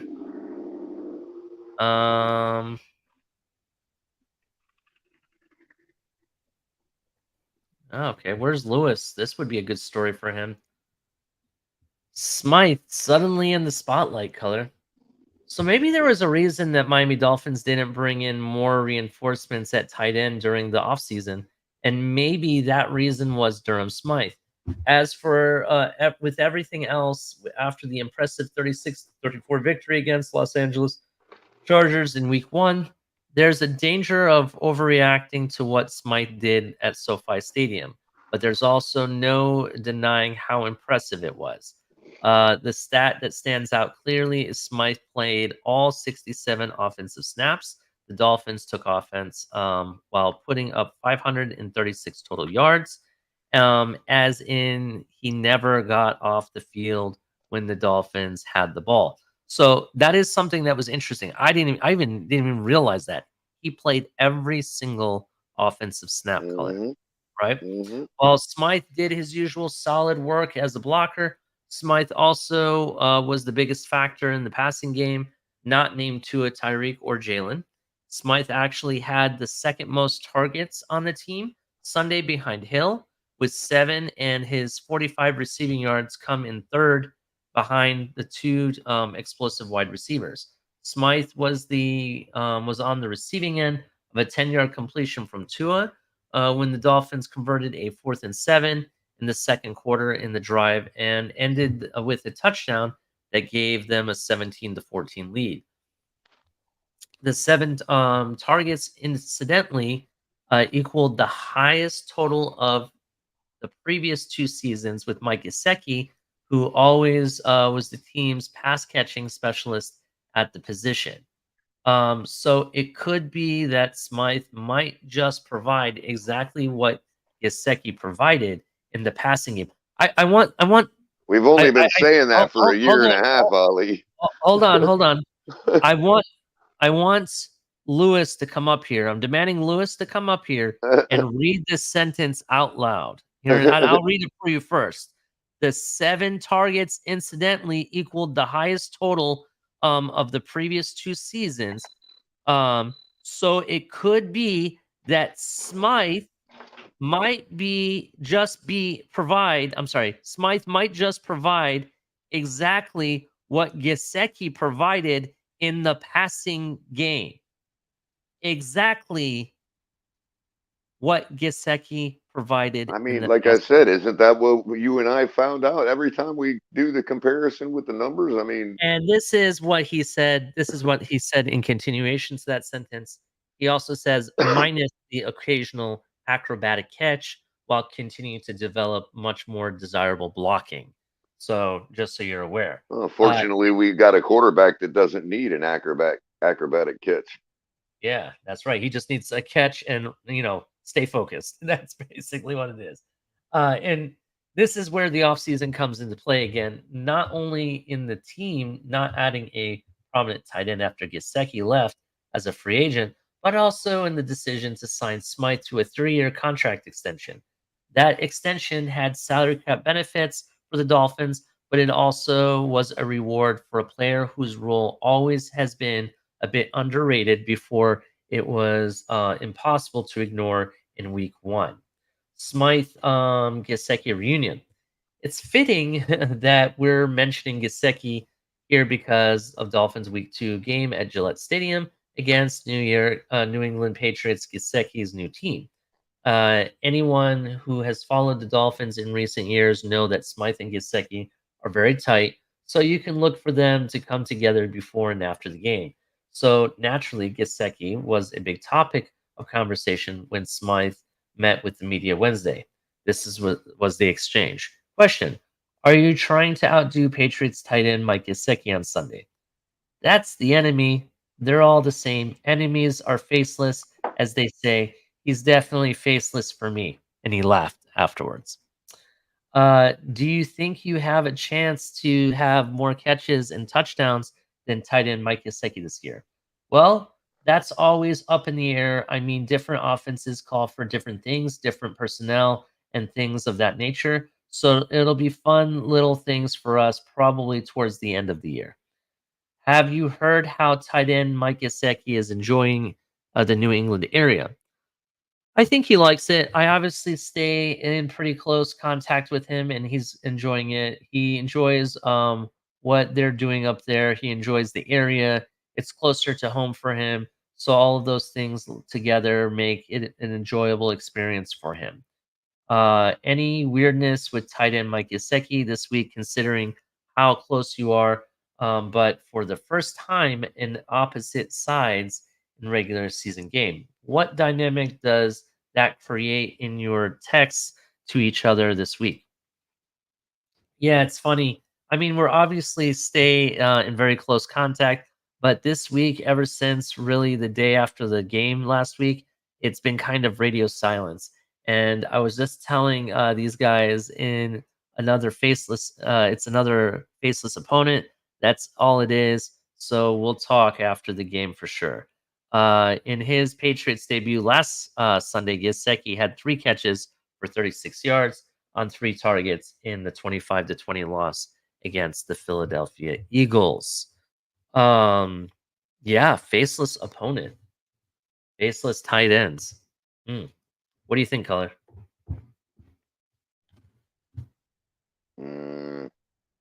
Not much. Yeah, listen, the reality is I think I personally think Gesicki is not going to have the greatest of year with their current quarterback in the position that offense is in at this point, right? I think Durham Smythe could definitely have a better year based on the fact who his quarterback is. In the system that we run, it's more consistent. It gets him open, and he will make the catches as needed. He may not have as many catches in one game that Mike Gesicki might have or whatnot, but I think overall, when you look at the overall season, I think he'll be right there up with Mike Gesicki or better, personally. That's what I think. What do you think? Yeah, I don't disagree. It's what he's done the last couple seasons. Yeah. Thanks, Heather, for hanging out. She's off to work, gentlemen, having an amazing day and smile. Good morning, Heather. And you were late today, Heather. Just going to point that out. You were late. So, yeah. Can't rely on Heather. Just messing with you. Oh man. Good morning, Newfoundland. What's up, bro? Ryan AP. Cool. Yeah, today, if you're just joining us, today is crazy. What do we say? Freaky Friday, right? Freaky Friday morning. It's gonna be a crazy hat day or something crazy. You never know. You might have Color wearing a wig for the whole show. Something like that, right? So I decided to start off with my goofy hat. Me and my kids, we go to Disney all the time, and this is a hat that I wear just to be funny and to be honest. Goofy You want me to wear something crazy? Just catch me every day. I mean, I bring my brain everywhere I go. There you go. There you go. Goofy is my favorite character, so shout out to Goofy. I'll be wearing a different hat each time, though. Something different, something funny. Might bring in some. So, what is he? Is he a dog? I don't know. You tell me what he is. I don't think anybody knows what Goofy is, man. I think he's a dog, to be honest with you. I always thought he was a dog, man. Like he's got that, his cheeks look like dog jowls. What do you think he is? I mean, you're a big fan, so you might actually be in the know. Like you might have this big Goofy fan club where everybody's like, everybody's got their pinky turned up, drinking their tea, going, they all think they know what Goofy is. Well, I do have the answer. He is a tall anthropomorphic dog who typically wears a turtleneck and vest with pants and shoes. He's an anthropomorphic dog, as opposed to a real dog like Pluto. Yeah. Yes. Now that's basically what it is. So he's a dog that stands upright like a human. Okay, anthropomorphic dog. All right, I like that. Did you know that originally one of the very first times Goofy made an appearance, he was actually more dressed like a more serious note, like an actual human almost. Right. What didn't he do? He was like the traveling salesman or something in one of their cartoons. Yeah, and he was married too. I don't know if you know that. Really? Mrs. Goof or Mrs. Geef as they call her. It's not Goofy yet. No, it's not Goofy yet. Funny. Mrs. Goof or Mrs. Geef, I think is how they pronounced it. She was a human actually, or a humanoid. She represented a human. Everything that they showed of her, she looked human. They never showed her face. That was the one key. They never showed her face. It's kind of gross, dude. Just say it. Why? I mean, is a dog married to a human? You don't know because you never get to see her face. You always saw her from the back. I see. So she might be an anthropomorphic dog too. Yeah, you don't know. That was the big key. I got you. Now, if you ever find out what the original storyline of how they were going to, because they eventually killed her off, basically, they never made it canon. but it's a really morbid story. But basically, there was a plan to have her in one of the episodes fall off of a cliff, and that's how they were going to end her story. But they just basically cut her out. Basically, Well, they know that can't. They know that can't work. I mean, the Wile E. Coyote, fell off a cliff 500 times, bro, and still is alive. So I don't know how Goofy that would now have killed has her off. Goofy now has a new girlfriend. Do you know who his new girlfriend is? No. Well, I mean, Maribel the cow. oh Jesus. Yep, that's his girlfriend currently. Disney. What are we gonna do with Disney, bro? Yeah, it's true. I really like Bugs Bunny and Daffy Duck too. Those were good stuff. Yeah, Daffy I'm a Duck was big crazy. Bugs fan. Dude, you know what? I used to love this growing up as a kid. They had a lot of these Bugs Bunny and Daffy Duck episodes that were dedicated or mimicked off of World War II history and stuff. And they had like Daffy or Bugs Bunny like behind the lines and stuff like that. I used to watch all that kind of stuff, and I used to be really into it and whatnot as a kid and growing up and everything. And I kind of miss those cartoons, to be honest. I miss Saturday morning cartoons. You know, Saturday morning used to be like this whole like morning of nothing but cartoons. Used to be great during the 80s and 90s, and now it's kind of like, Yeah, I came across a headline yesterday that I think it was yesterday said that was the day Saturday morning cartoons died. Like that was the last Saturday they had them or something on that day. You know, yeah, it was that crazy. I day in was like, history. now it's like, oh, you want cartoons? Go watch the Cartoon Network. And their cartoons are trash. I mean, straight, unless they're showing old school stuff, it is trash color. I cannot believe people think these are good cartoons. Just being honest. So I Well, might the take good some. news is because of all the cord cutting, Pluto has a classic cartoon channel that plays all the good old stuff. You know. Really, Pluto does? Hmm. Oh, I'll have to watch that. I didn't know that. Thank you for sharing.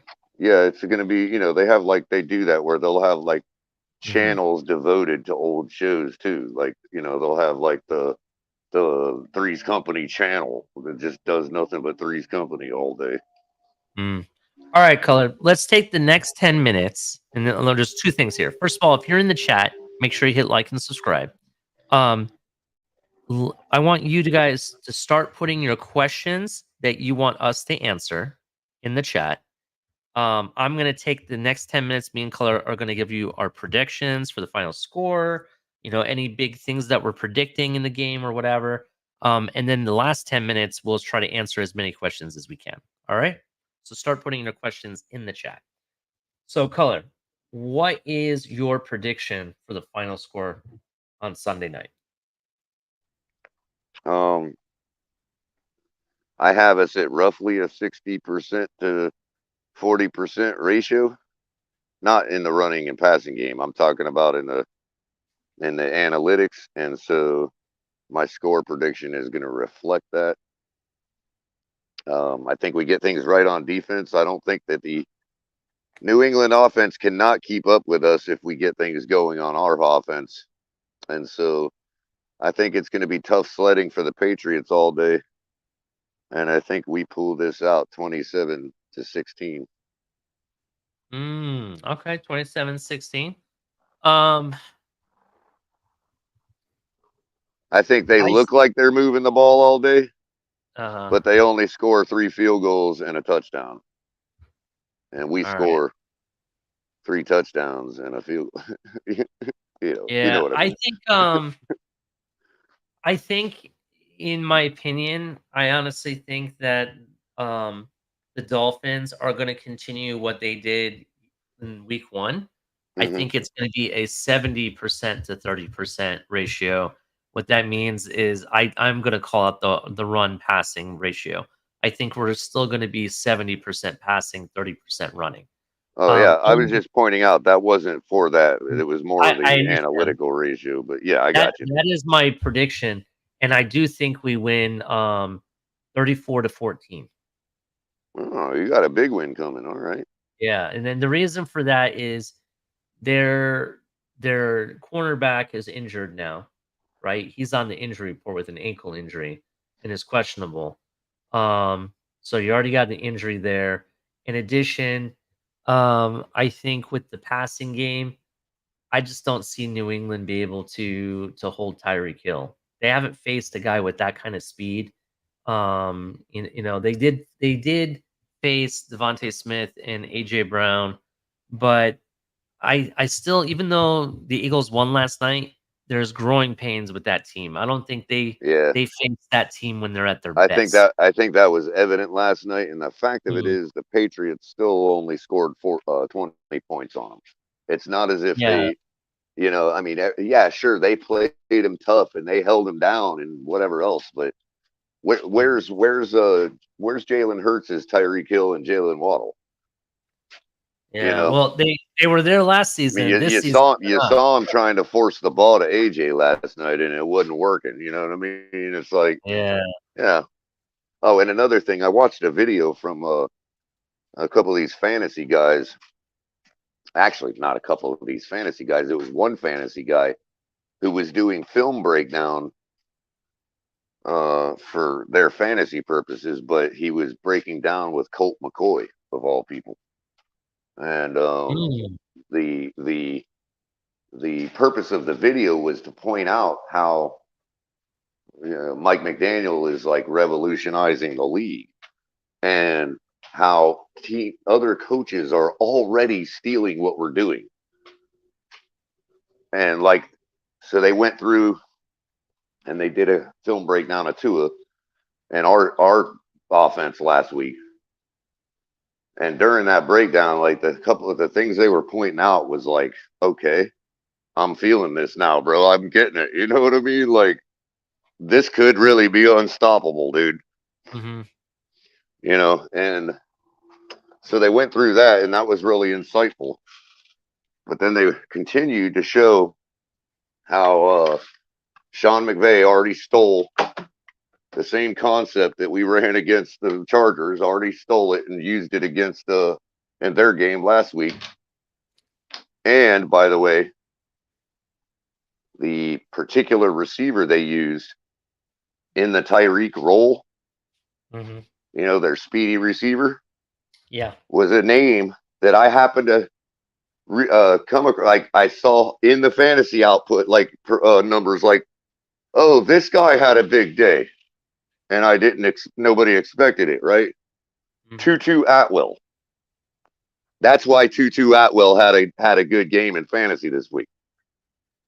I told you I should have started him. I made a big mistake not starting They him. literally used him in the same like wheel fly route that we used with the short motion, the same exact way that we used Tyreek, man. They used Tutu Atwell that way. Yeah, that is something very unique to Hill this year, where they're using him a lot more in the motion game, and it's a different style of motion. It looks like it's a short motion, right?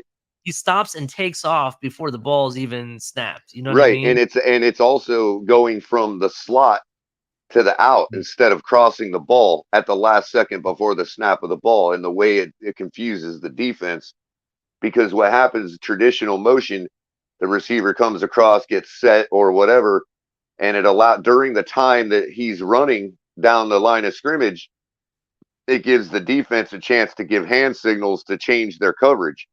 Mm-hmm. Whereas, Tyreek's standing there, the defense gets set, and then right before the snap of the ball, he motions out a little further and does this wheel move. They don't have time to change to, cover 4 or whatever they might change to, seeing that motion. You see what I'm saying? And then it just ends up being enough of a distraction, like a delay, that it puts a guy with Tyreek's speed in open field. And then it's just a matter of Tua looking off the other defenders the other way and hitting that route. You know what I mean? Yeah. So Jay is saying real quick. So they moved on from the Rams to the Packers, who also implemented the same style of play a couple times. Number 11, Reed, is the guy they were using in that role. The reason I'm pointing out the guys they're using is because these are good little fantasy sleepers, guys. You know what I mean? Like, if they're going to continue to implement this new stuff, you want to find that guy. First of all, you want to identify teams that are the type of have the type of coaches to steal shit, like like Sean McVay and these guys that have worked in the similar schemes that McDaniel's running. You know what I mean? And then you pick out who their speed guy is. Play that guy, you're going to get fantasy because they went on from the Packers to another team. Like there were 4 different teams that stole that concept from us last week. Mm-hmm. After, you know what I mean? And it's like, okay, you know, this stuff is coming right out of McDaniel, bro. They're crediting McDaniel with it all. Like this is brand new stuff, dude, that like is working well enough and the concepts are logical enough that teams are already stealing it, dude. Like we're at the edge of the innovation, bro. Yeah. That was really encouraging to see. And when they broke it down and actually Colt McCoy is doing the X's and O's on it, you can see it clearer. And it's like, wow, this is really good, man. You know what I mean? Like if we get this stuff going, if our timing is there, if we are gelled, if we're executing, it's just unstoppable, bro. We could have Tyreek and Waddle running all free all day long if we want, man. Yeah, listen. A couple of things. First of all, CB83, thank you for joining the show. I really appreciate it. He is stating teams better stop playing us man to man. I'm gonna say no. They should continue to play us man to man. Please do, because that's benefiting us, to be honest. But see, then though, they get confused with that last second motion as to whether even to run man or zone at the last second, and it's like boom, like it's just, dude, it's just so much open field and open grass for our guys to eat, dude. It's just unbelievable when you watch it. I'm going to send you the link so you can see the video I watched of it. Please do. I'll watch it of today. The breakdown. Yeah, because it's just like, wow, when you hear it from a guy like Colt McCoy and he's breaking it down and he's not like, you know, he's not the type that's just going to, you know, ride somebody. You know what I mean? He's just telling you like it is, bro. Like almost as if he's like, man, wish I could have had something like this when I was playing. You know what I mean? Or, well, I guess he could still play. Definitely. Color, we got 10 minutes left. Let's keep it going though, because he might get a first-hand view of what we're doing if he's lucky. From the other sideline. Yeah. So a couple of things. Jay says that they're going to put 2 DBs on Tyreek all game. That's fine. We have enough talent on this team that we have other receivers to throw to. You know, Waddle. That was one of the points Colt. That was one of the points Colt McCoy made when he brought up the other teams using the concept. Yeah. He said the only difference is these guys don't have a Waddle too. Yeah, we have a Waddle also. We also have a River Craycraft that's pretty consistent now, and you also have Braxton Berrios. You have a lot of receiving talent on this team. I also really love the fact that we got to see Easy Uzukama in the last game being played in different roles, Color. We saw him in the backfield. We saw him with the jet sweep. We saw him in the slot. You know, we saw him in different areas. I want to see more of that. You know what I mean? So we have some very good receiving talent. We're in good shape. I'm not worried about that. Let's go to Q&A, Color, because we only got 10 minutes left. First question, and let me just make sure this is the first one. Yeah, I think this is Jay has the first question. So Jay is asking, if you could have one player and it can't be a QB, what player on another team would you want for Miami? Vita Vea, Jonathan Taylor, question mark, or any other player that's not a QB, Color. You go first. It's not a QB. Devontae Adams.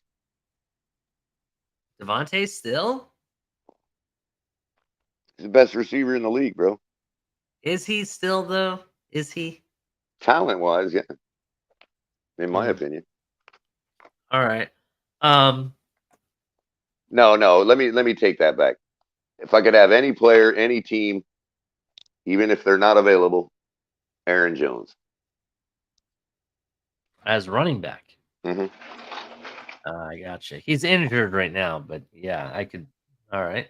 Aaron Jones isn't bad.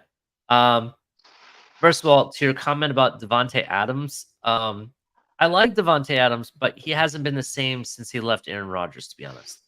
That's my concern with him. And I don't know if it's because he hasn't had the opportunity or what. He just really hasn't been the same to me. Whereas Tyreek Hill, didn't matter if it was Mahomes or Tua, he's putting up similar type of seasons. You know what I mean? Mhm. That's why I rate Tyreek higher than I do Devontae Adams. Before I would say Devontae Adams and maybe the guy who went to Tennessee, I can't think of his name, were the best receivers in the league. You know, that's what we used to pick them for fantasy. They were that Mhm. good, right? Now it's kind of like they're not the same anymore, and I'm kind of like, are they really that good or not? But I think that Justin Jefferson and Tyreek are the best receivers. For me, it's the one position that I don't think we have a juggernaut at. We have two juggernauts at receiver, so I'm going to go with the running back. I am going to go with Jonathan Taylor. I love me some Jonathan Taylor. He will kill it in this scheme. He will kill it behind this offensive line, especially how good they did this past week.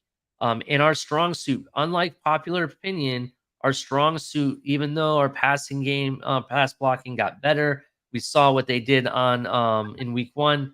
Our strong suit is the running blocking, and I think that run blocking would be perfect for a guy like Jonathan Taylor to eat up when you Mhm. already have the other two juggernauts already here. Mhm. I know people want us to get an offensive lineman or whatever, but Filthy Cat here, says Kelsey. That's a good one too. Yeah, I mean Travis Kelce, he's just yeah, all around baller, bro. You know what I mean? Like, that is a good one. I will give you Travis Kelce. I get it. I get it. But I'm I looking think at it's evident that I think we found last week where the real superstar is on that team. Like the guy that you take away, and Patrick Mahomes will have a bad game because of it. It truly is him, bro.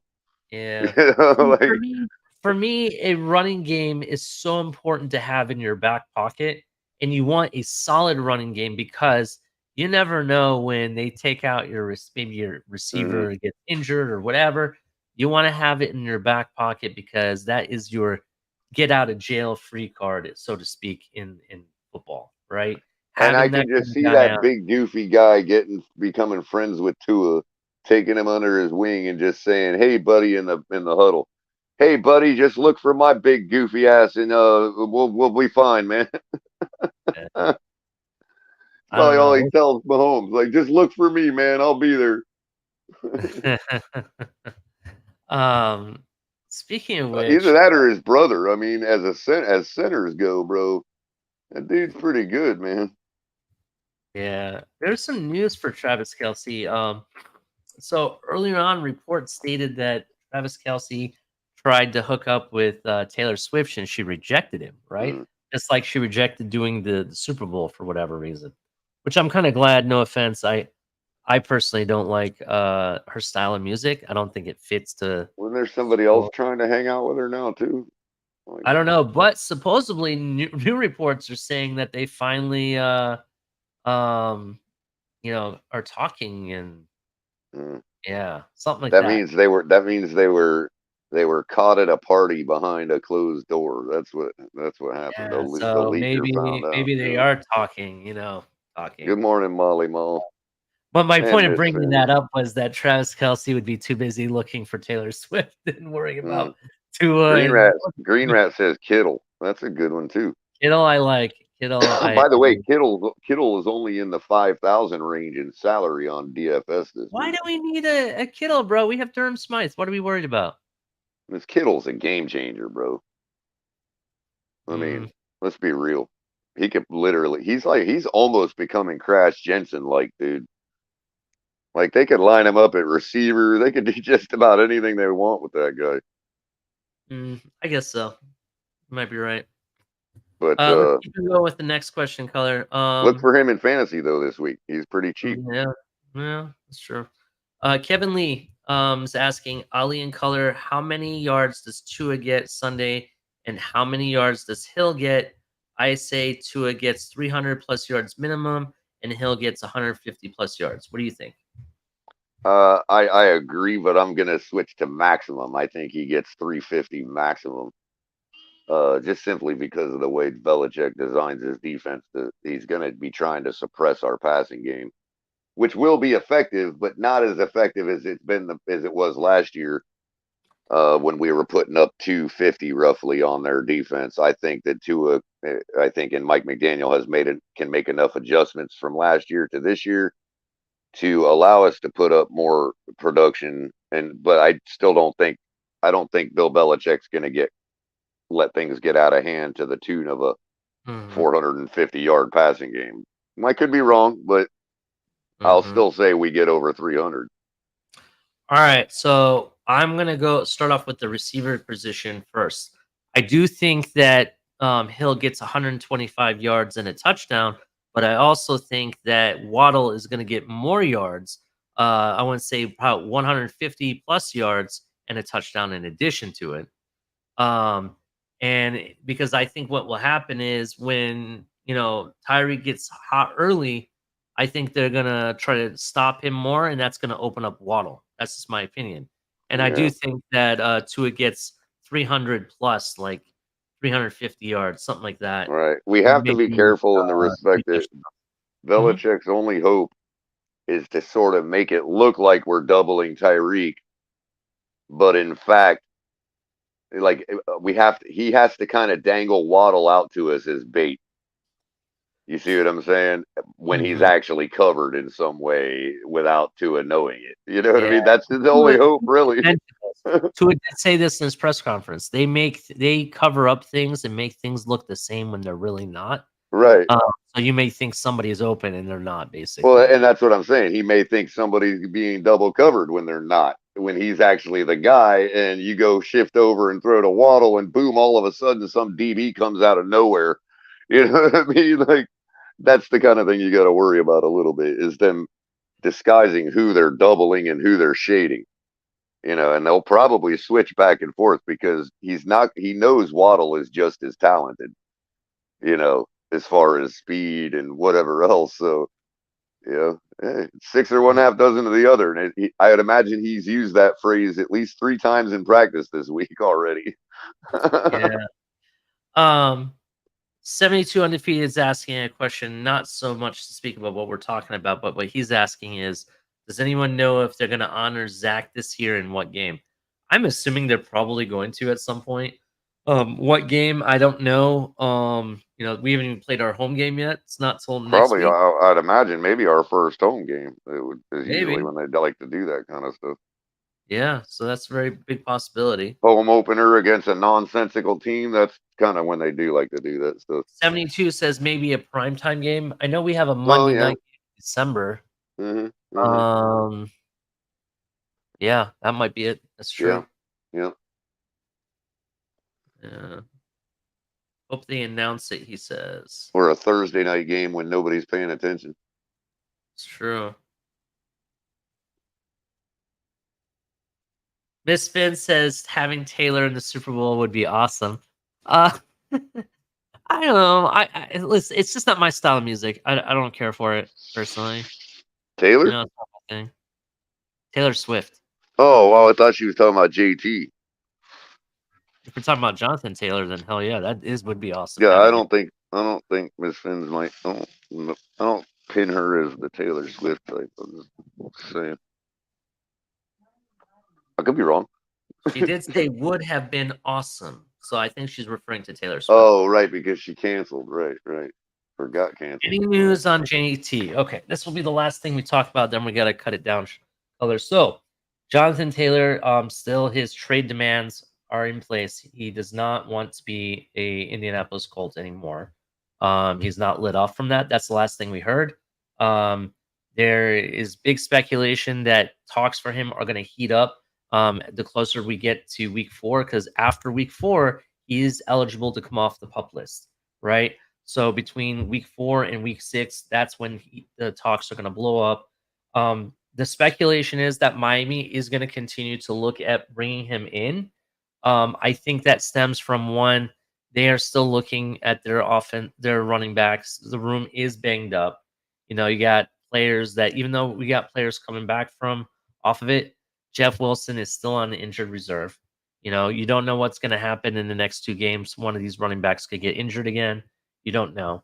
In addition to that, I think it strongly comes from the fact that Jonathan Taylor and his agents reached out to Miami, and they wanted to come to Miami. They've proven that they agreed to what they believed a foundation to a contract and everything. Prior to the trade and everything, and Miami provided several different packages and offers. So that's why I think there's true interest there. You know what I mean?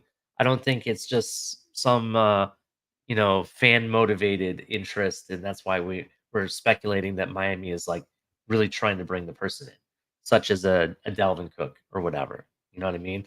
I'm kind of glad we didn't get Dalvin Cook, because seeing him in the Jets uniform, it wasn't like dominating, or like exactly. That's exactly what Lewis warned about when he continued to point out the Vikings game against us. That's true. So, but we'll see. Tell you who looked great was that Swift, man. He looks a lot like Fournette, man, earlier in his career. Yeah. Let me also bring this up. And I understand there's speculation that Green Bay will go after him or whatever. And that is possible. They could definitely do that. But whatever team does trade for him, I would believe, and it's safe to say that team has to talk to him and convince him to sign a long-term contract. Otherwise, they're not going to give up a first-round pick.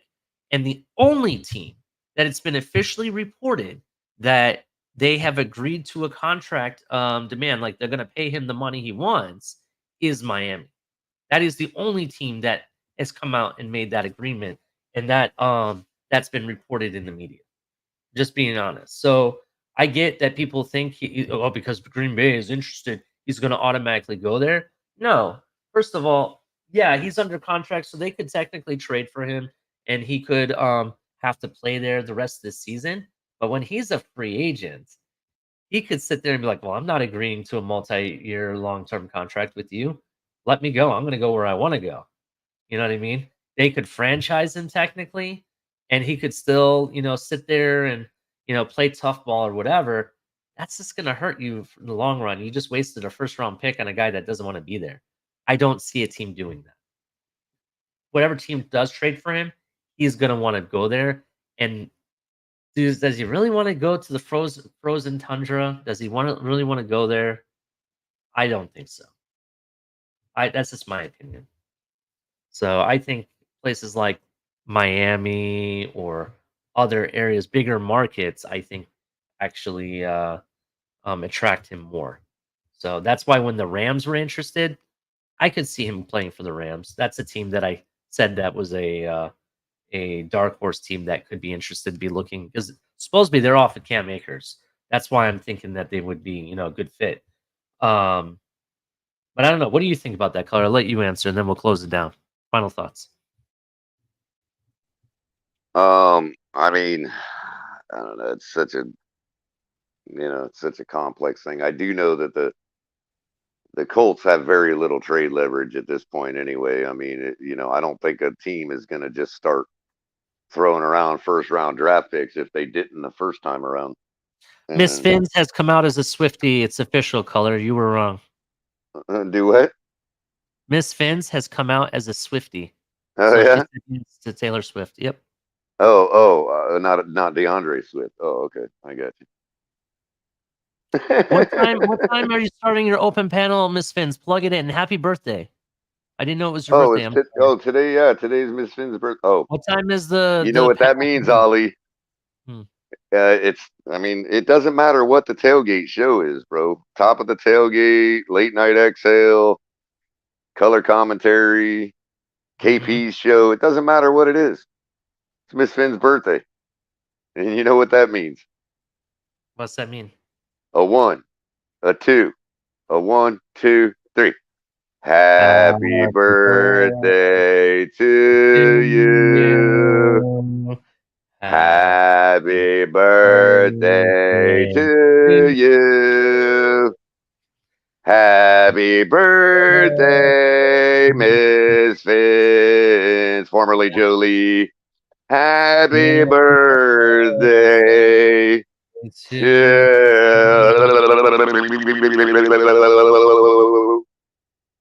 There you go, Miss Finn. Happy birthday, Miss Finn. It's a tradition here at the tailgate. Don't ever tell us it's your birthday. Yeah.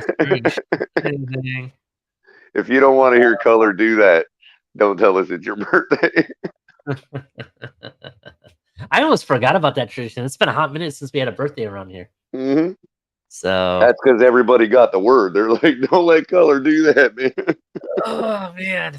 Anyway, Color, final thoughts real quick. Well, happy birthday, Miss Fins. I'll leave that as my final thought. All right. Well, happy birthday to Miss Fins. Listen, exciting game this week against New England. Let's go there. Take it serious. Kick some ass. Defense got to play better. Let's see what happens.